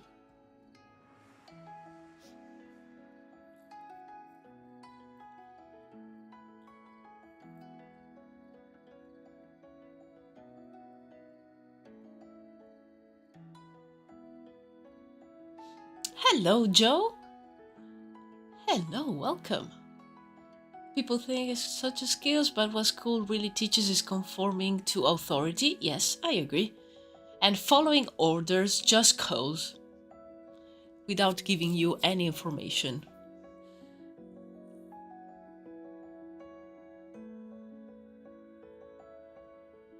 There is no force powerful enough to teach me social skills. Yeah. I feel like a clown every time because my social skills is, for me, it was like, okay, let me learn this thing by, of course, like watching others, especially adults, and see what they do, and like trying to mimic. So I feel like a clown. Because in reality, like, even when people ask, like, hey, how are you doing? I know that the common sense is just to say, oh, very well, how about you? But my brain says, oh, let me tell you how it's going, stranger. So I need to stop and say, okay, no, wait. Let me go back to my rule book of society.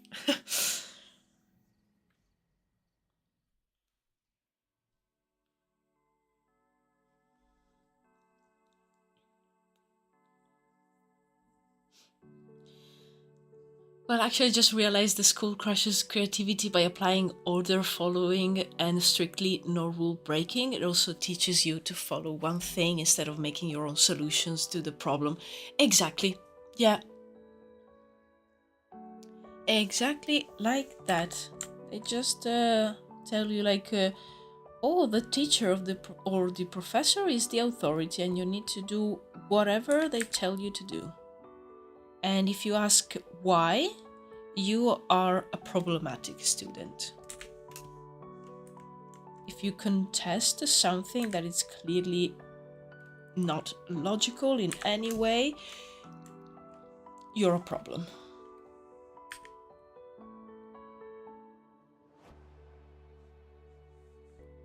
And yeah, especially in high school, I was that person. I was the one contesting and asking for clarification. But never in a bad way. And I was very lucky because I think I had teachers that really understood that I was like genuinely, like, I was genuine in wanting to know more. Like, why do I need to have to do this in this way and not the other way? Like, tell me more, please.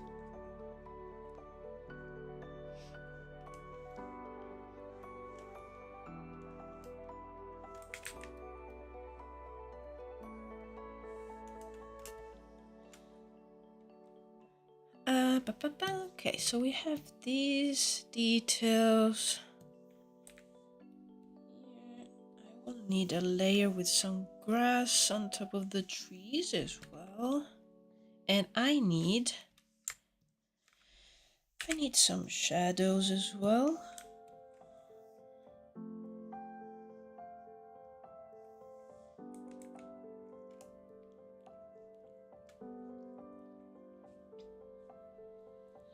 The rules aren't really the problem either. Everyone following the same rules would not be as problematic, except in most education systems, the rules don't apply equally. Yes. And well, in that case, that they are really preparing you for life. Hey.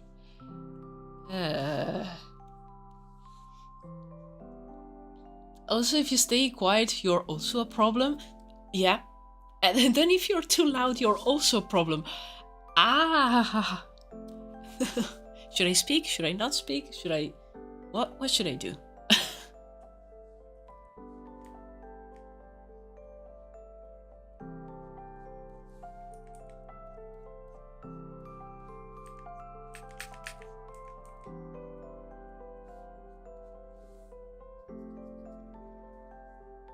Schools create an environment where the faculty do not have to follow the same rules as the students, and they can also change the rules or just impose their wish upon you if they want. Yeah. Fair rules apply to everyone. Don't let schools stifle your spark. Ah.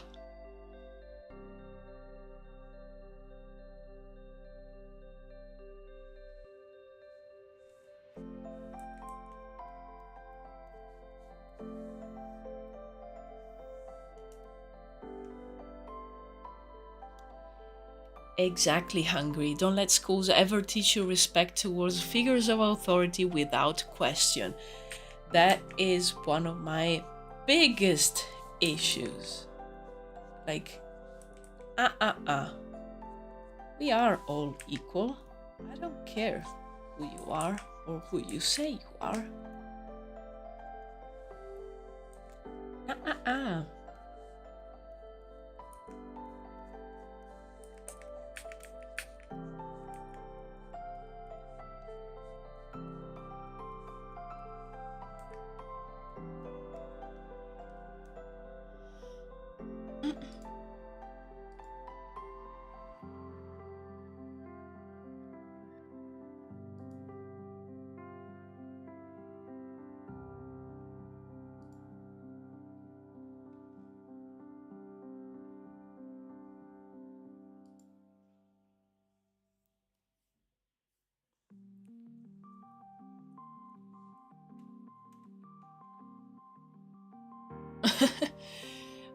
Always question. Questions are good. I can do all caps with mod power. Yes, you can.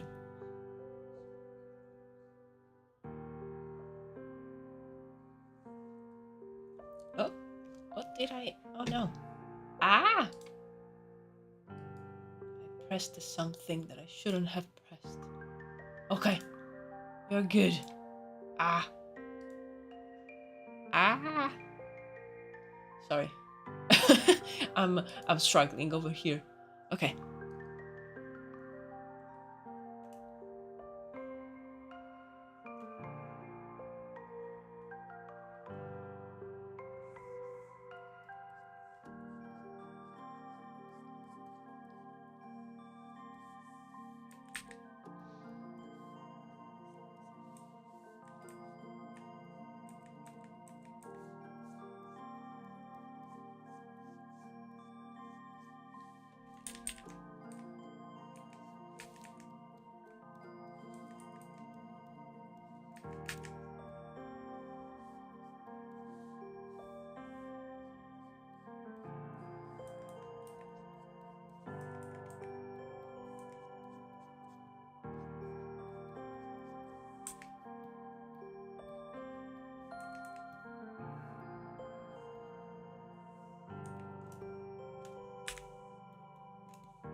Oops.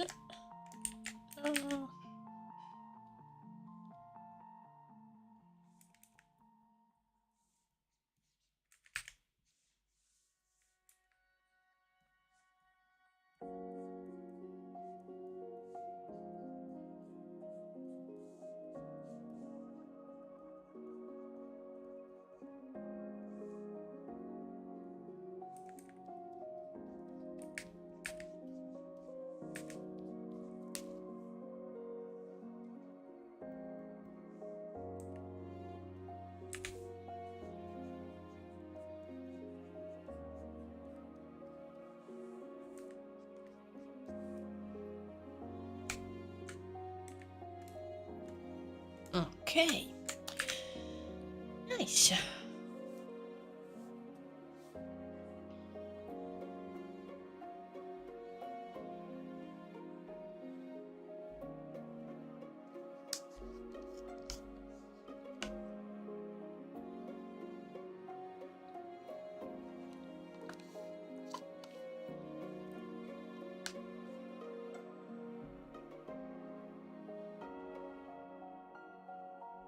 I'm just waiting for the file to save. It's a pretty hefty Photoshop file, so it always takes a little bit to save.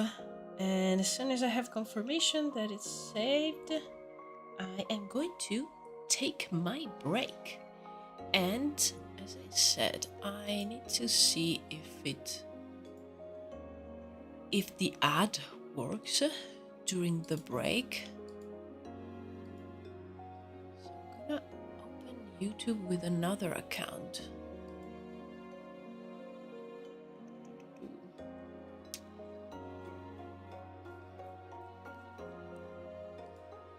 Okay, it's saved. Nice. Okay, guys, I'm just gonna take a 5 minute break to make some tea, and then I will be back. Stay tuned.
I'm back.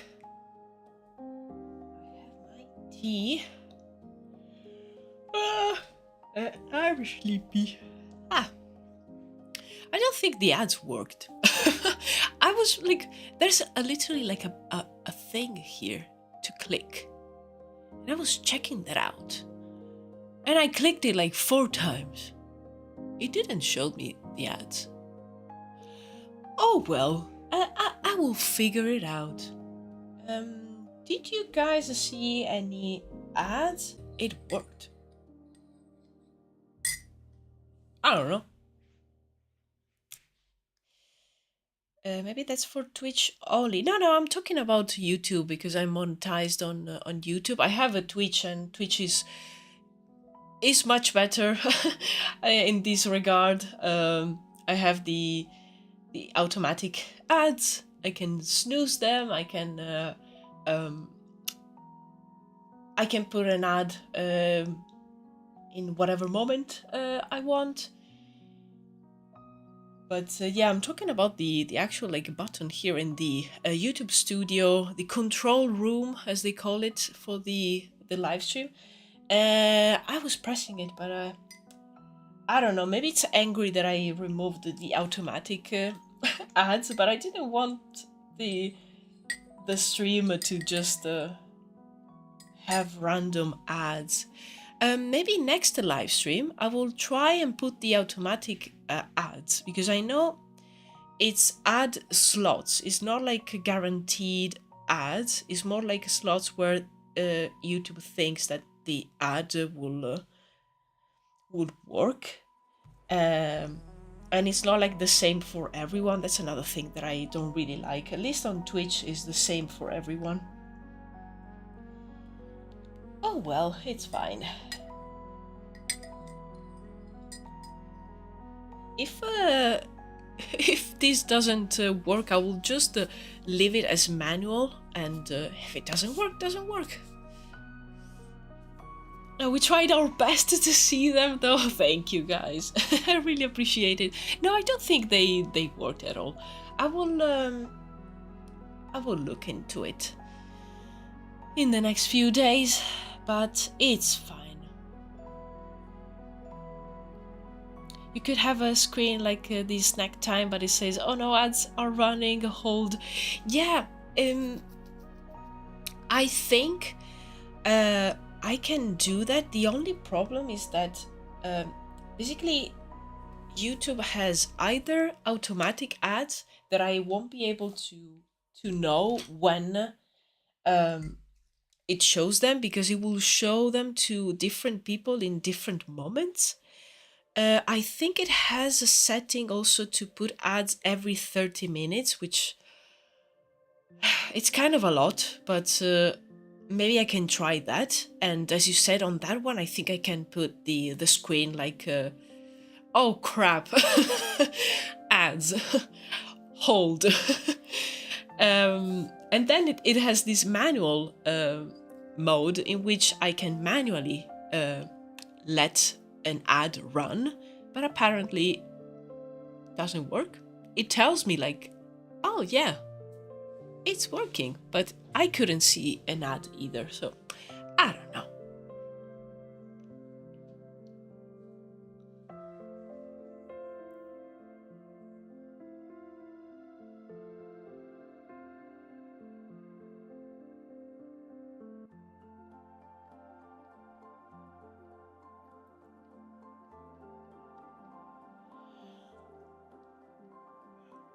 Oh, well, the important thing is that I have my tea now.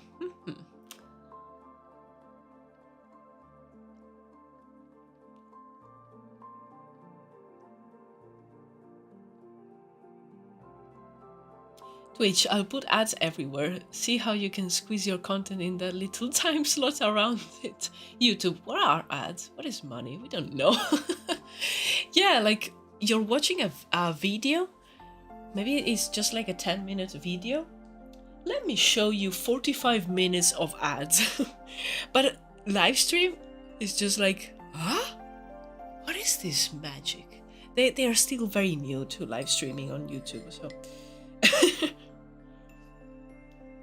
just need to wait for them to catch up.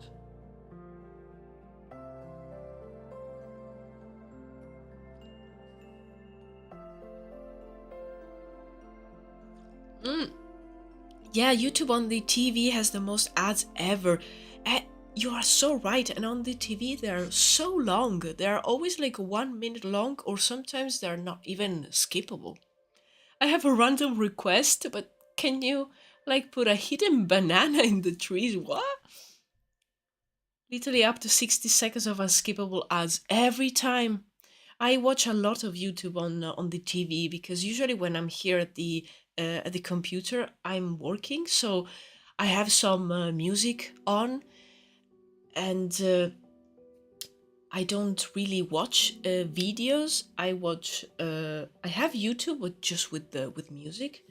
And yes, I use an ad blocker. Okay? Yes, I admit it. But when I'm watching videos from creators that I follow, I always want to enjoy them. So I either watch them with the iPad or the TV, and I can see the difference. Like on the iPad, I get ads, but it's not as bad as with the TV. It's like it's too much.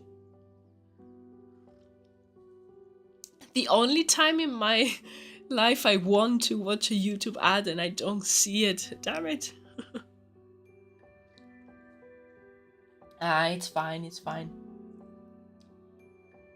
I wanted anyway something that didn't disrupt the live stream. I wish I could do that on Twitch as well. I wish I had like only manual ads so I can put them like when I take a break and that's it. But on Twitch I have to have a minimum or like they will not put ads. And I mean I don't earn a lot. It's just a few pence, but it's still something, okay? And yeah, I was curious to see how it works on YouTube, but apparently it doesn't. They most likely do it because the screen is larger, therefore it will catch more attention in a family home. Yeah, for sure. Also, like it's probable that you are on the sofa, so they probably think like, yeah, they are already there chilling. Let's show them the ads. And sometimes they are so annoying that I automatically mute the sound when the ads is playing, and then I will unmute it as soon as the video is back.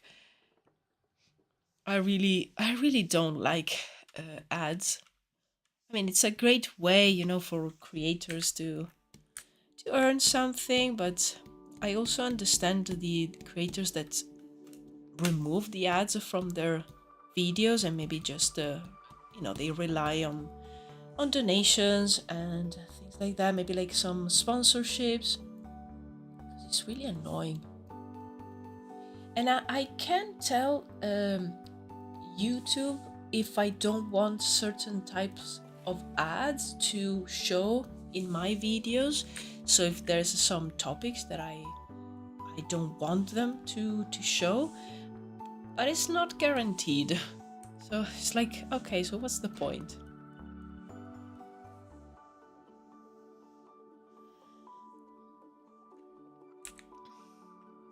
I just go on my phone. Same.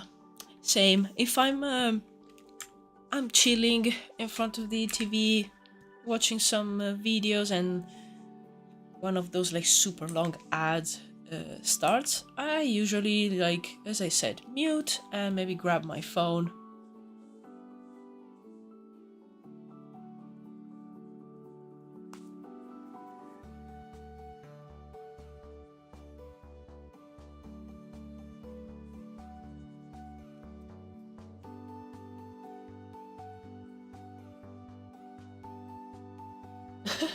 I want to attack Alba, but I also should cook soon, but attacking. Oh, conflicted goblin. Ah, this tea is so good. Ah, got an ad. I'm gonna watch it so you can get Bonnie. Thank you so much.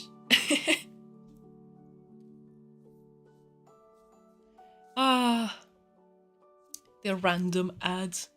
Amazing.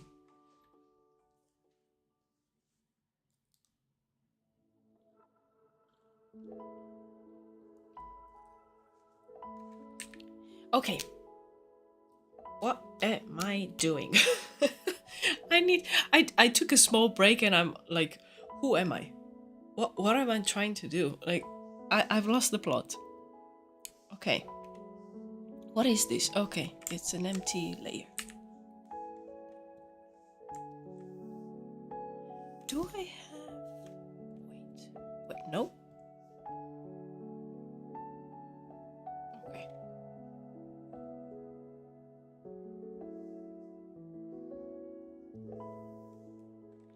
There, I watched it. I really appreciate it, Tagger. Thank you so much. I loved it. There, I watched it. Are you happy now? Thank you so much.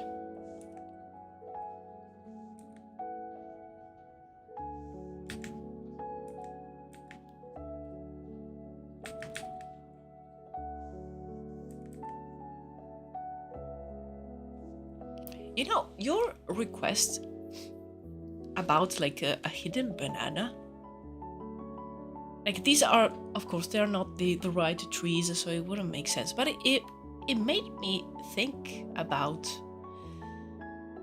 which kind of fruit there is in like in this continent. Like there's probably a few things that we know from our world, because I have no intention of just creating a whole new I don't know, food chain. Like no, that would be too much.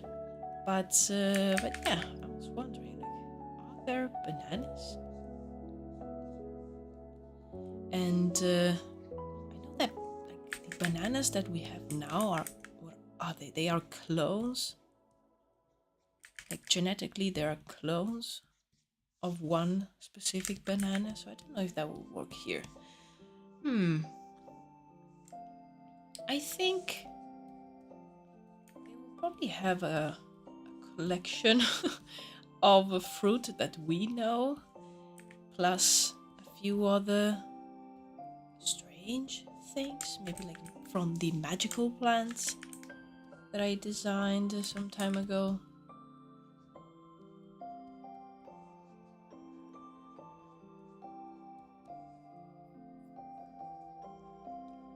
Plums. Also, like, I don't know anything about fruit. Not a huge fan, so I'm like, fruit. What is it? I don't know.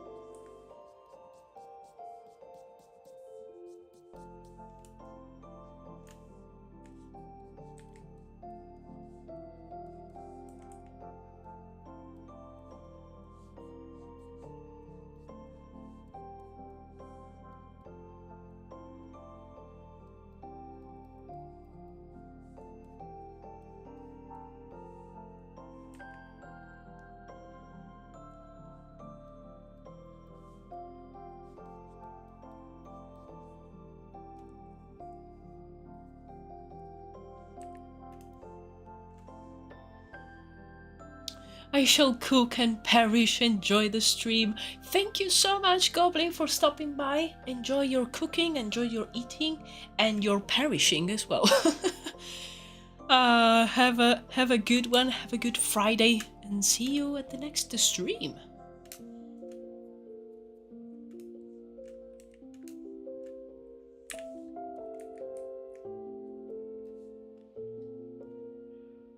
Ah.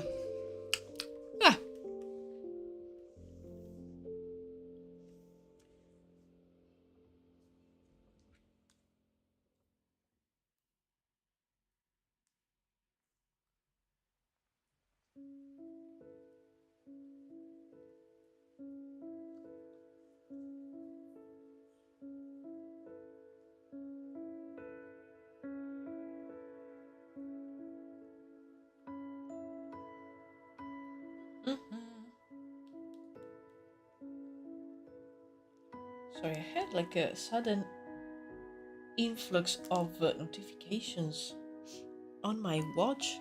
And I couldn't understand what it was. Okay, it was a ton of different things. But now I have to concentrate.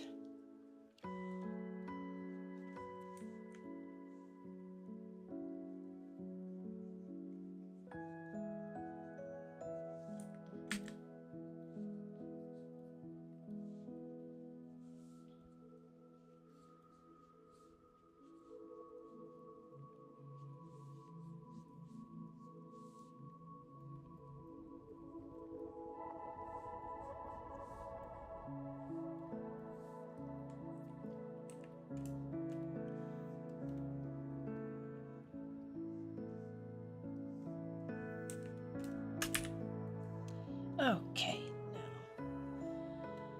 now want to add some grass here just to separate these trees a little bit more.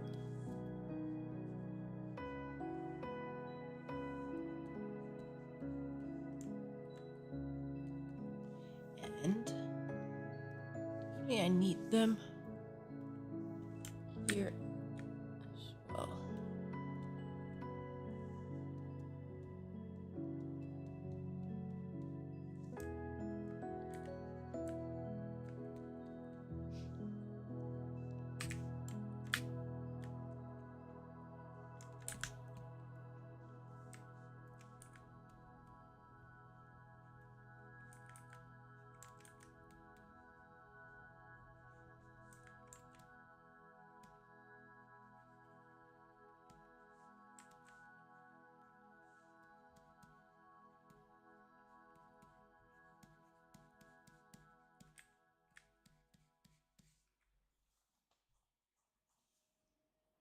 Okay.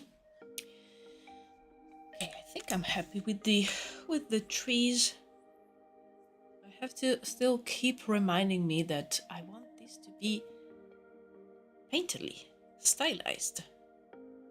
No need to get crazy on the details. Okay.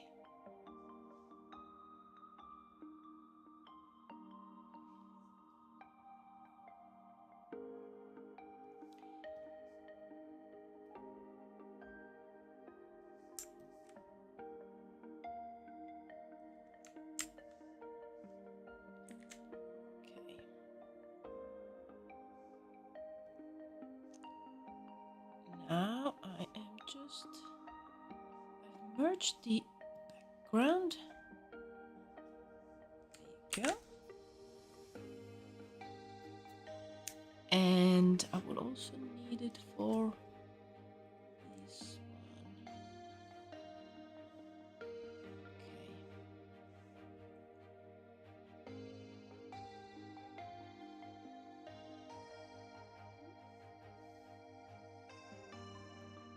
Aha, okay.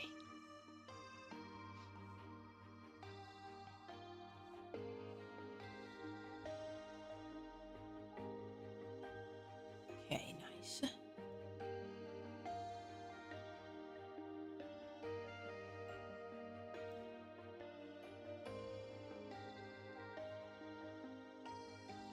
I am going to work on at least the shape, the silhouette of the boy here.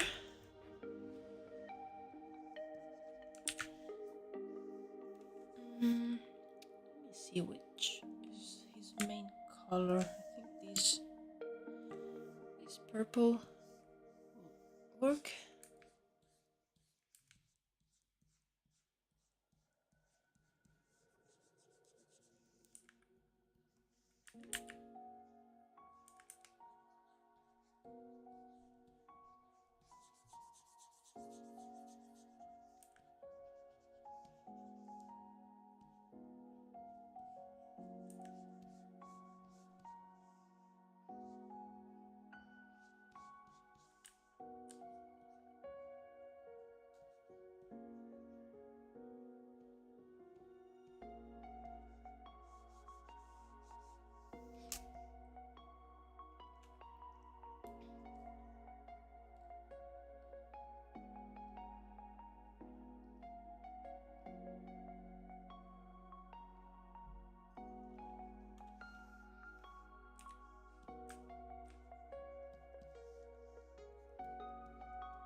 I am going to flip the canvas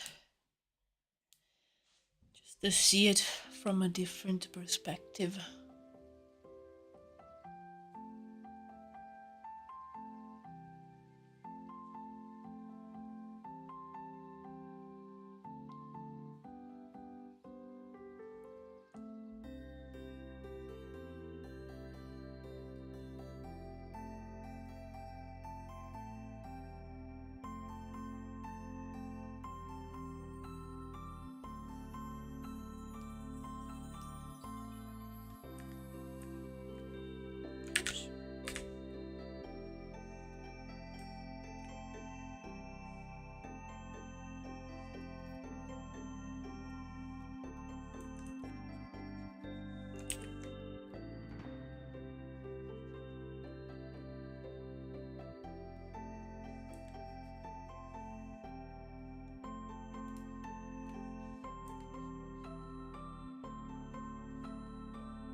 It takes so long to flip the canvas. Ah.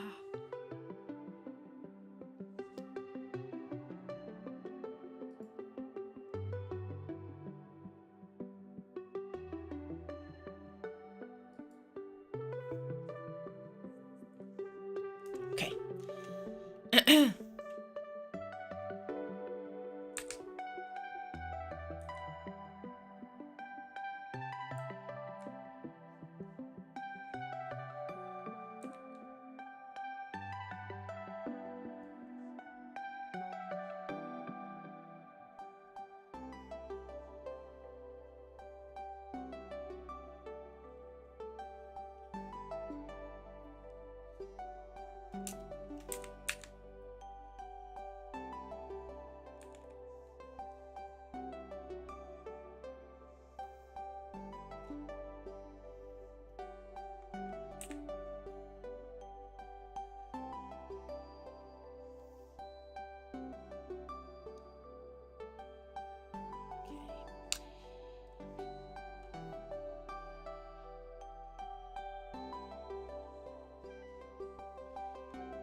Now let's try and do this one, which I think will be great because I have this pose on a few other panels.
this way.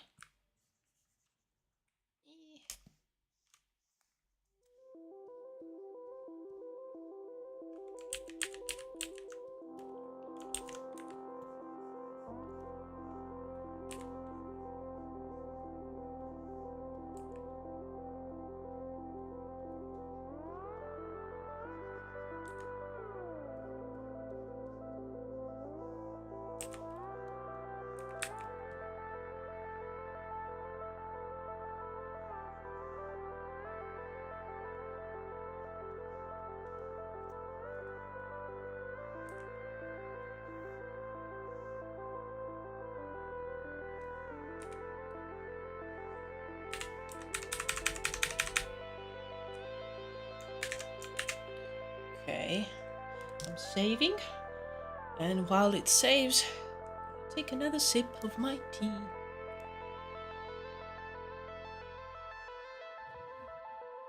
Ah, nice.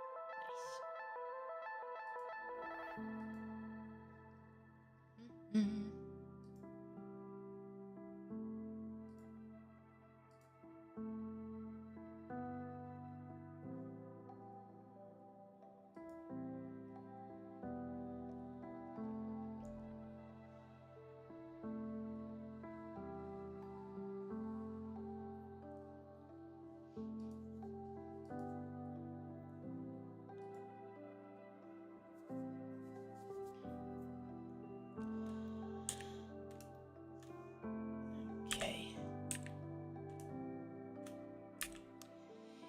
Tomorrow is the deadline for the art challenge. Yes, it is. Tomorrow is the last day. And in fact, next week I am going to work on the first character designs based on the noble house's crests. And I am so looking forward to it. But yes, tomorrow, so like end of the day tomorrow will be the deadline, let's say.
I maybe want to put some color on the crest, but I'm not going.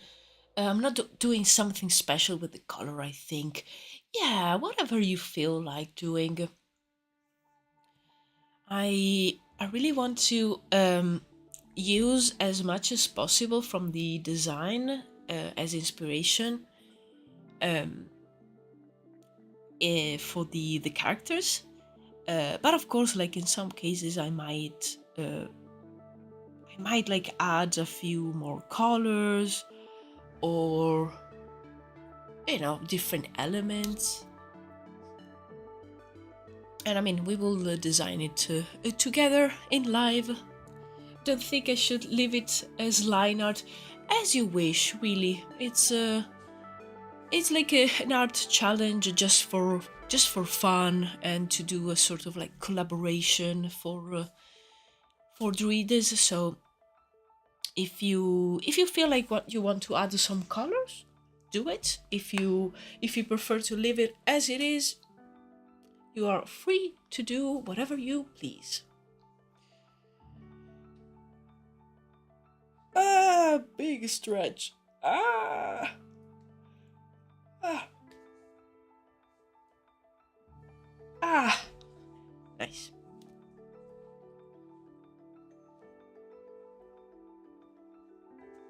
Okay. Need to start adding some details onto these characters.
Okay, so the trousers are gray.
I don't know. I need some kind of a training on how to paint and draw shoes. Why? They're so difficult.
This is not right. It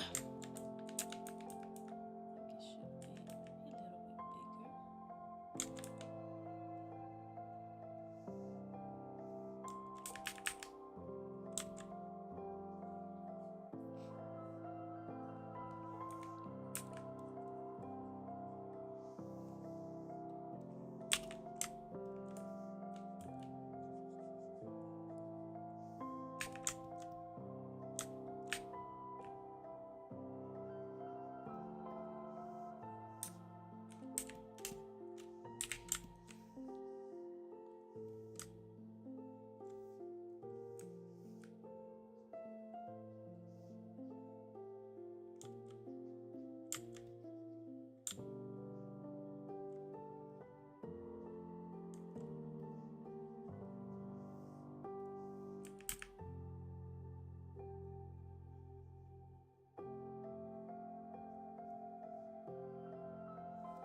now it's looking very, very scary, but I'm happy with the progress.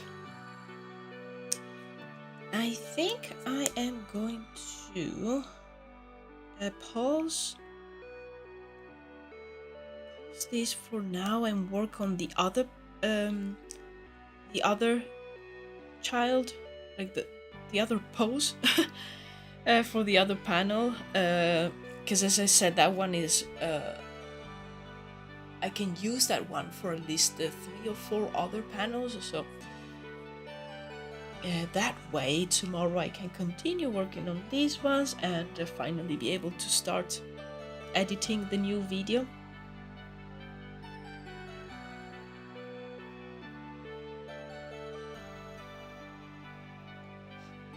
And I'm actually contemplating the idea of the figures in the background, give them details with the shadow, but leave them with the like monochromatic, so leave them with the color that I chose for the silhouette. I don't know, I really like that idea, like almost as if it's the boy is recalling this memory, and the thing that's really stuck with him vividly is the spirit that he will see after, and he doesn't really remember how these people looked like, because I feel that it will save me some time, but it also, I don't know, maybe it will make it look a little bit more interesting. I don't know. I will try and see how it looks.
Still need to understand if this pose works or not.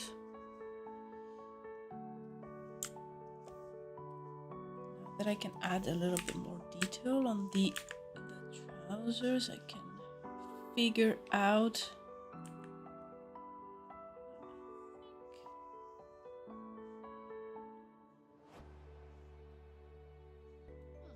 Yeah, it might work.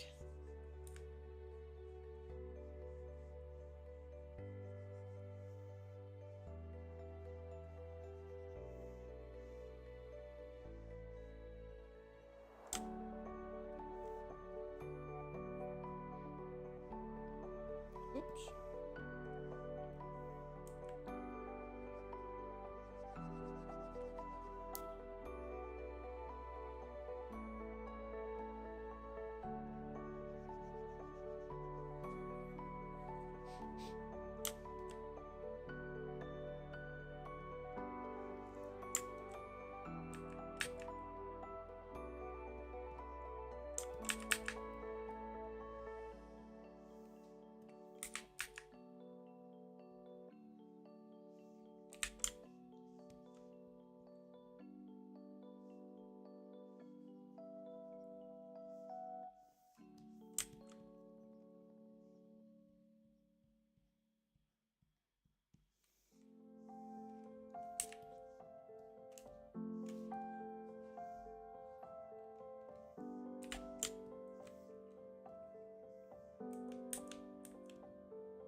Oh, okay, that's why.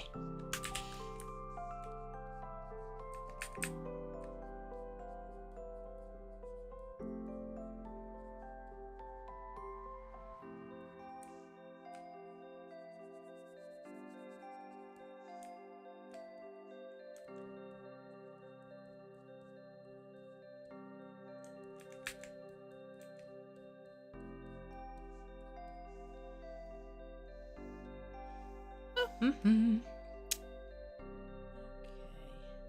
Let's add a little bit more detail to the scarf.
Okay, so let me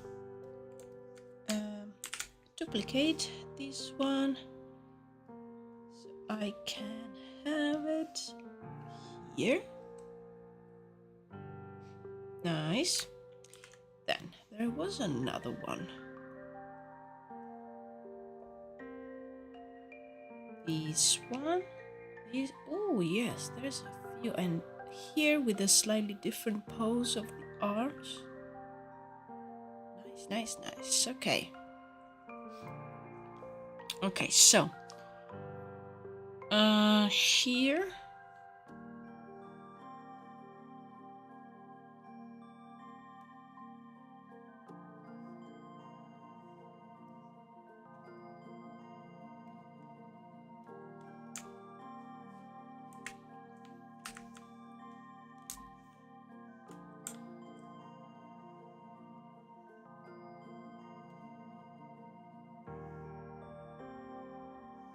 I'm going to rotate his head slightly.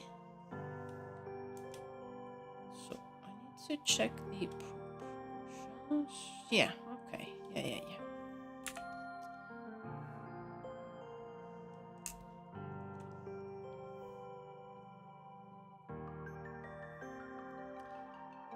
I think he's the nice, okay. I think this works.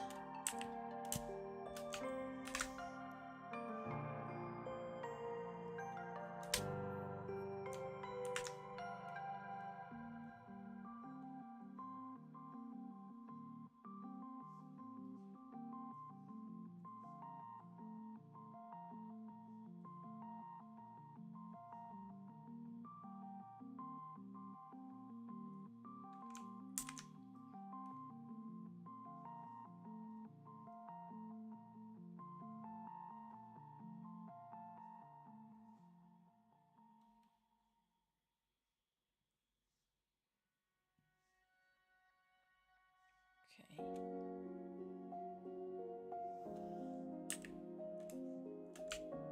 Let's save. Last little bit of tea. And I think I'm going to try that thing that I was saying about the figures here on the path. See if they work with just a few details.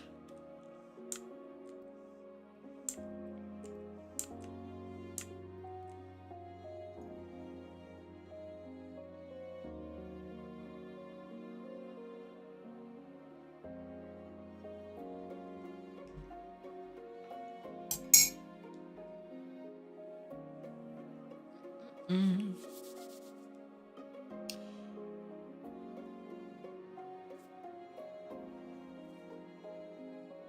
70% saved. Come on. You can do it. 77? Ah. I should have probably broken down these panels in different files, but it's so handy to have everything in just one file so you can move layers. Oh well. Okay. Let's see. So my idea was to use the same brush and just use a darker version of the same color.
Sorry that I'm not like chatting a lot in this phase, but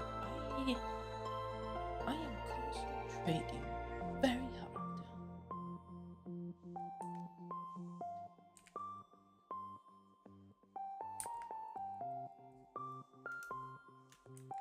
But I think I like this idea for these figures. I think this works.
forgot about the hands. I think I will probably need a reference for these pose.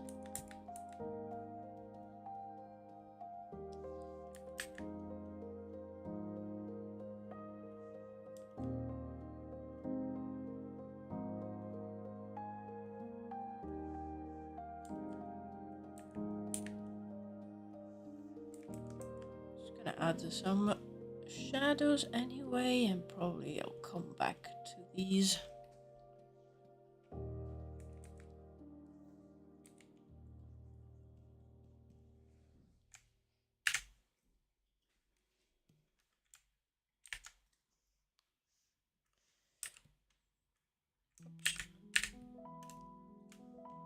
Okay, saving again.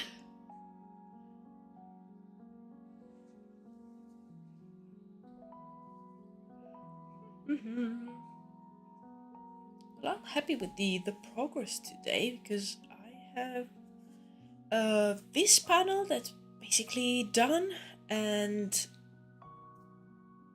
the other ones, there's only like 3 where I just need to add a few more details on the characters, and that's it. So like it's 4 panels done. If I take a look at these,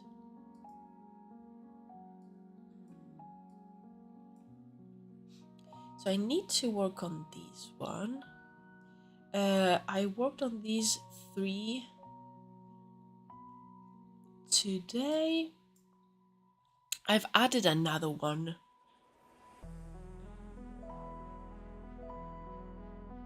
Okay, one is missing from here.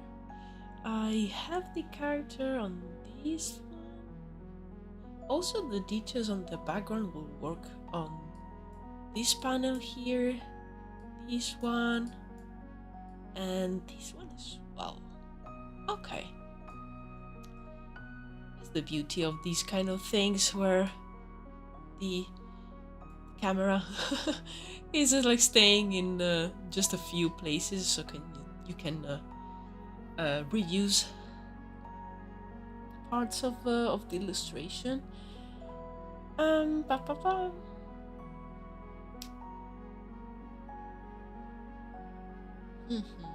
Okay. Okay, I think I will to work many of these tomorrow.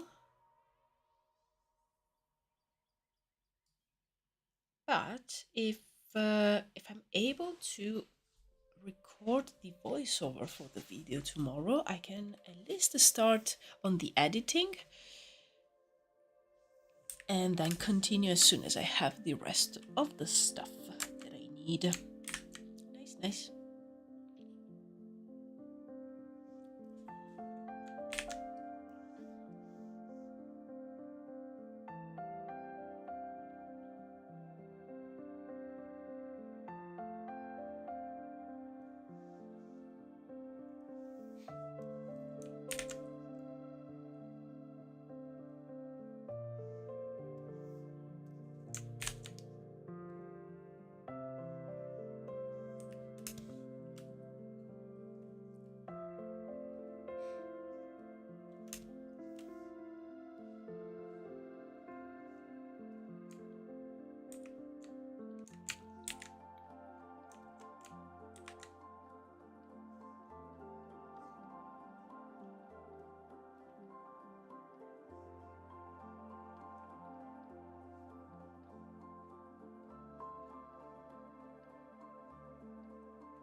I need to correct this, but at least I have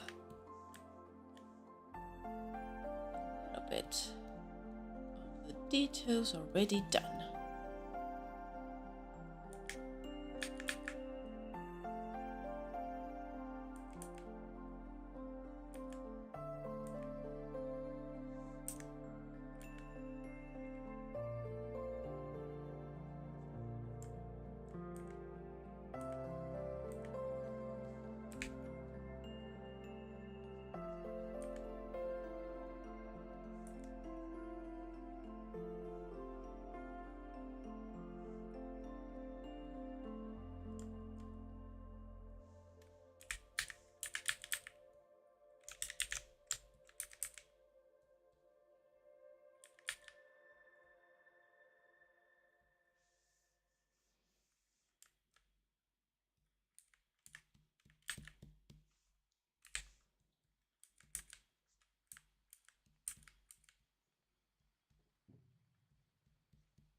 Okay, these two, I think I am going to actually use a mask and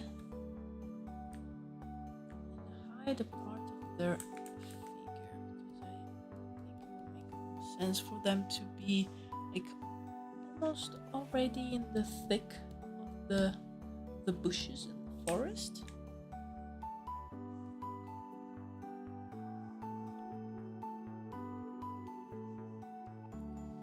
And then I can add some details.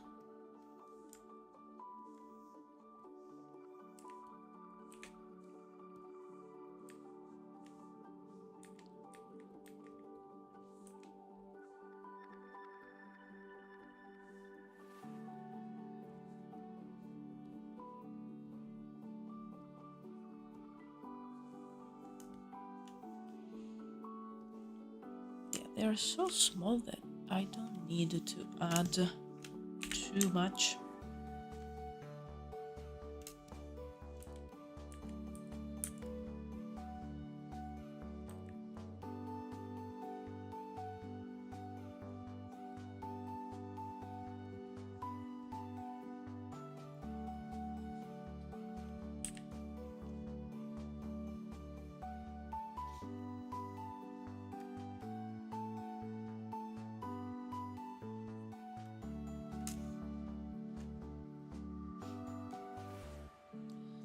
To color trees. Yeah, I don't know. I don't know why. They teleported. Yeah.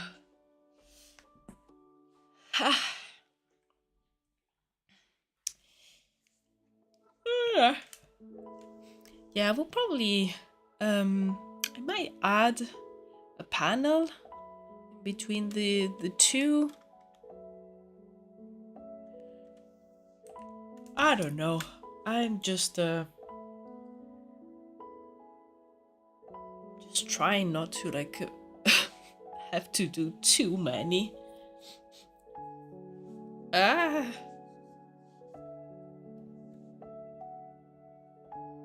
Imagine they scuttle up the trees to get away. That would be so creepy.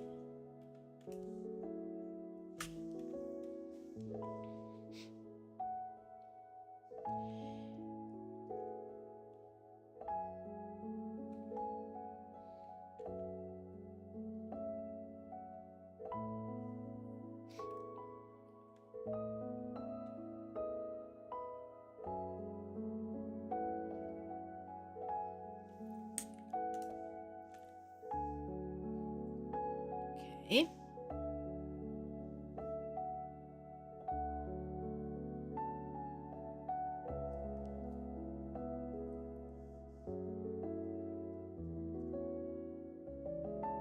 Okay, this was another one that I was doing, but then I decided for like this view it was nicer.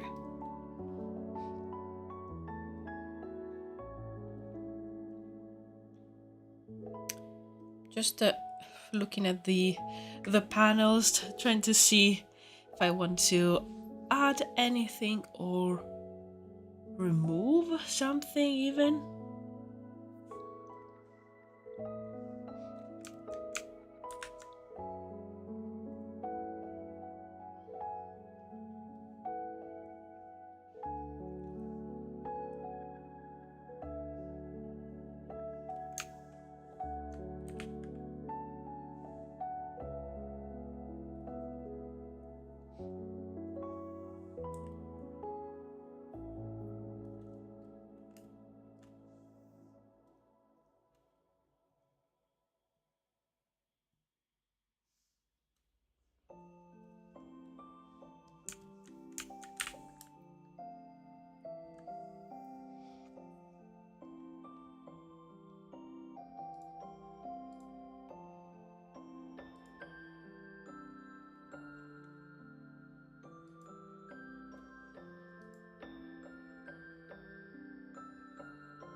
Okay, so I was just thinking, trying to see what do I have and what am I missing. I think I'm going to take the background from these and update these other panels.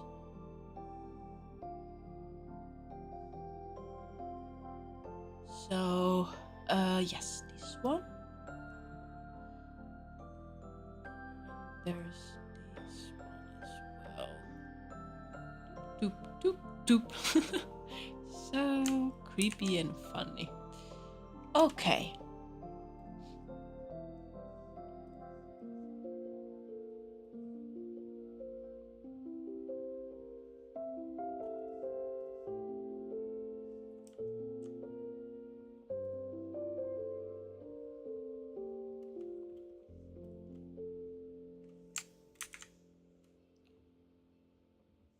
Now I'm gonna try and see.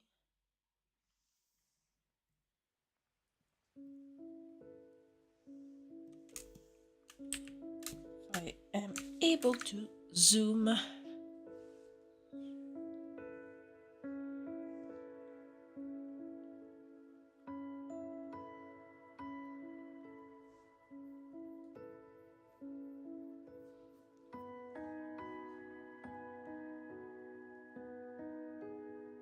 I think I'm gonna have to, yeah, haven't thought about that. I need to separate the stone from the background. So, this is the one that I need.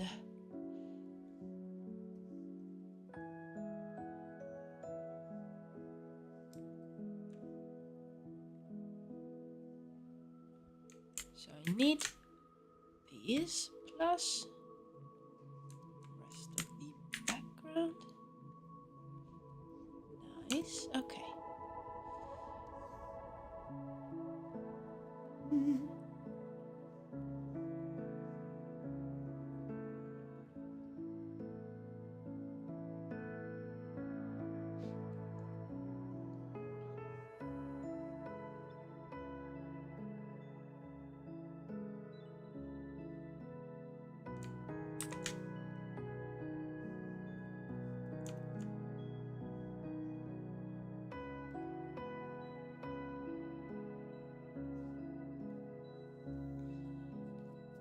Okay.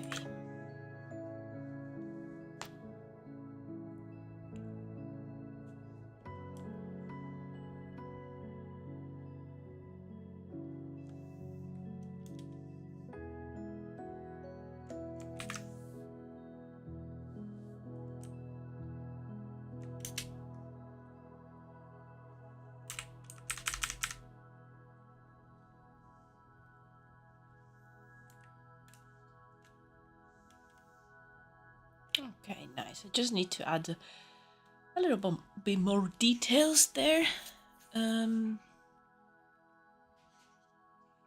So we have the stone, it's here. This one needs to be bigger.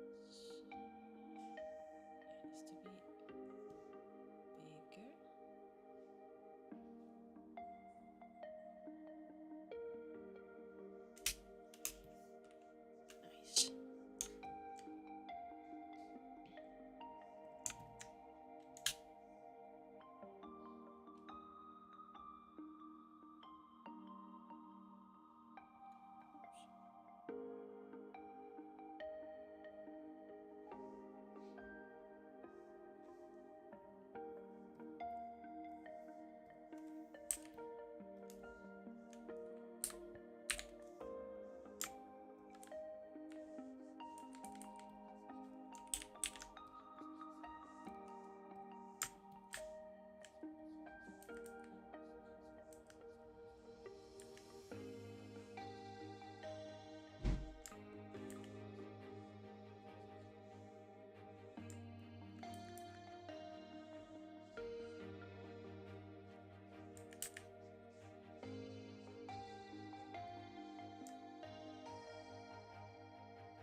Nice. Okay.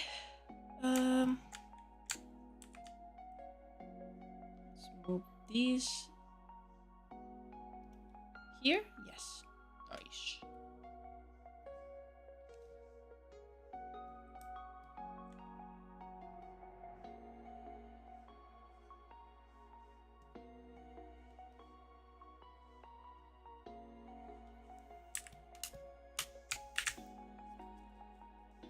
Okay.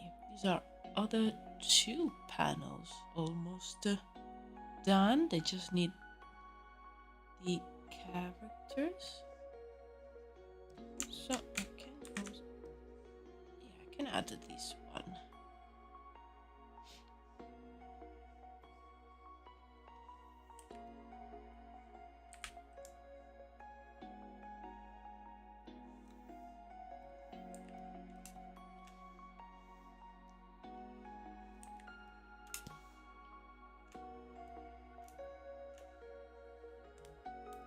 Saving, so I'm just gonna stretch my hands a little bit.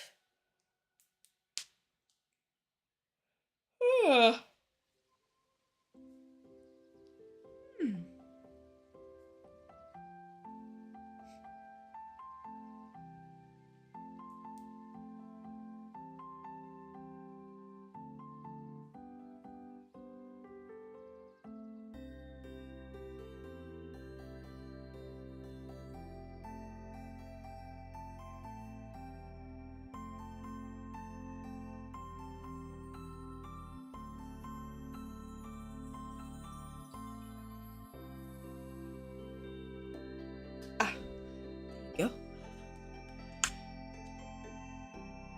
Okay.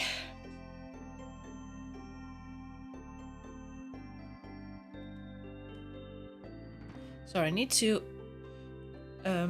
rewatch all the ones that I have and the ones that need some work, like this one, because I'm also like using the color coding on Photoshop, so I'm just trying to make my life easier for tomorrow. Okay.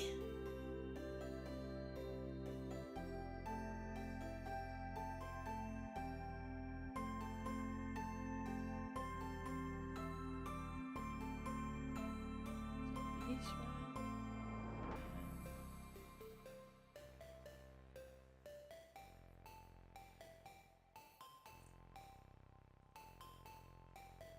Okay.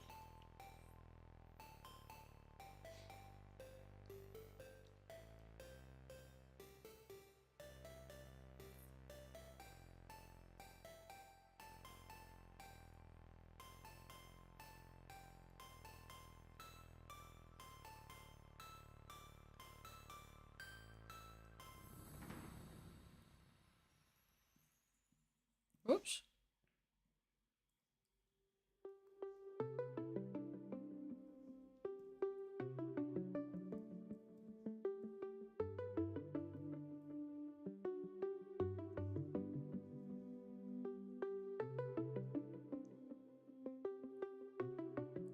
Okay.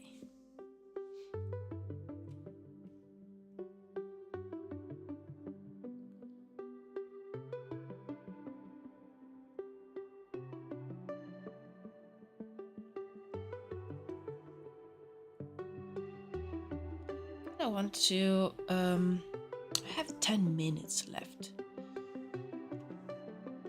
So I can just put the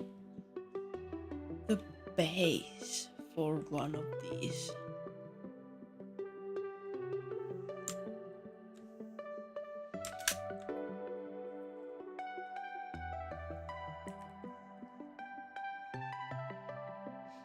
It doesn't even need to be too complicated. Just taking a few of these.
Okay.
Okay, nice. This is enough. And yeah, I need to work on this tomorrow. Like, I need to have another one of those days where I will try not to overwork myself, but really need to crack on and finish this video as soon as possible. Not that I have like any deadline imposed by something, it's just me telling me that I need to put out a video. But I'm having fun doing this, and I am looking forward to doing the editing of the video. I think that will put everything together nicely and make these panels have sense. Because I mean, as they are now, they're just quick, rough, unclean illustrations. And I think with the magic of video editing, they will start to look like something. Do not work to migraine, please. No, I won't. I will be very good, and I will take breaks. Also tomorrow, I don't want to work until late. I aim to be done around like 5:30 p.m. And yeah, I think that's a good a good like, I don't know, goal to have in mind. So yes, I promise. Please don't push yourself too much. Thank you guys, I really appreciate it. Thank you so much. Yes, I promise. And yes, I want to be productive, but not so much that I I don't know, that I cause some issues on my body and my head, especially. Like, I suffer from headaches, but they always have some kind of cause. They never come out from nothing, But yeah, thank you so much, guys, for keeping me company today for these long stream, very chill, very productive. I'm really happy that I was able to basically finish so many of these panels because they just need some tweaking here and there. And yeah, huge progress. I'm really, really happy.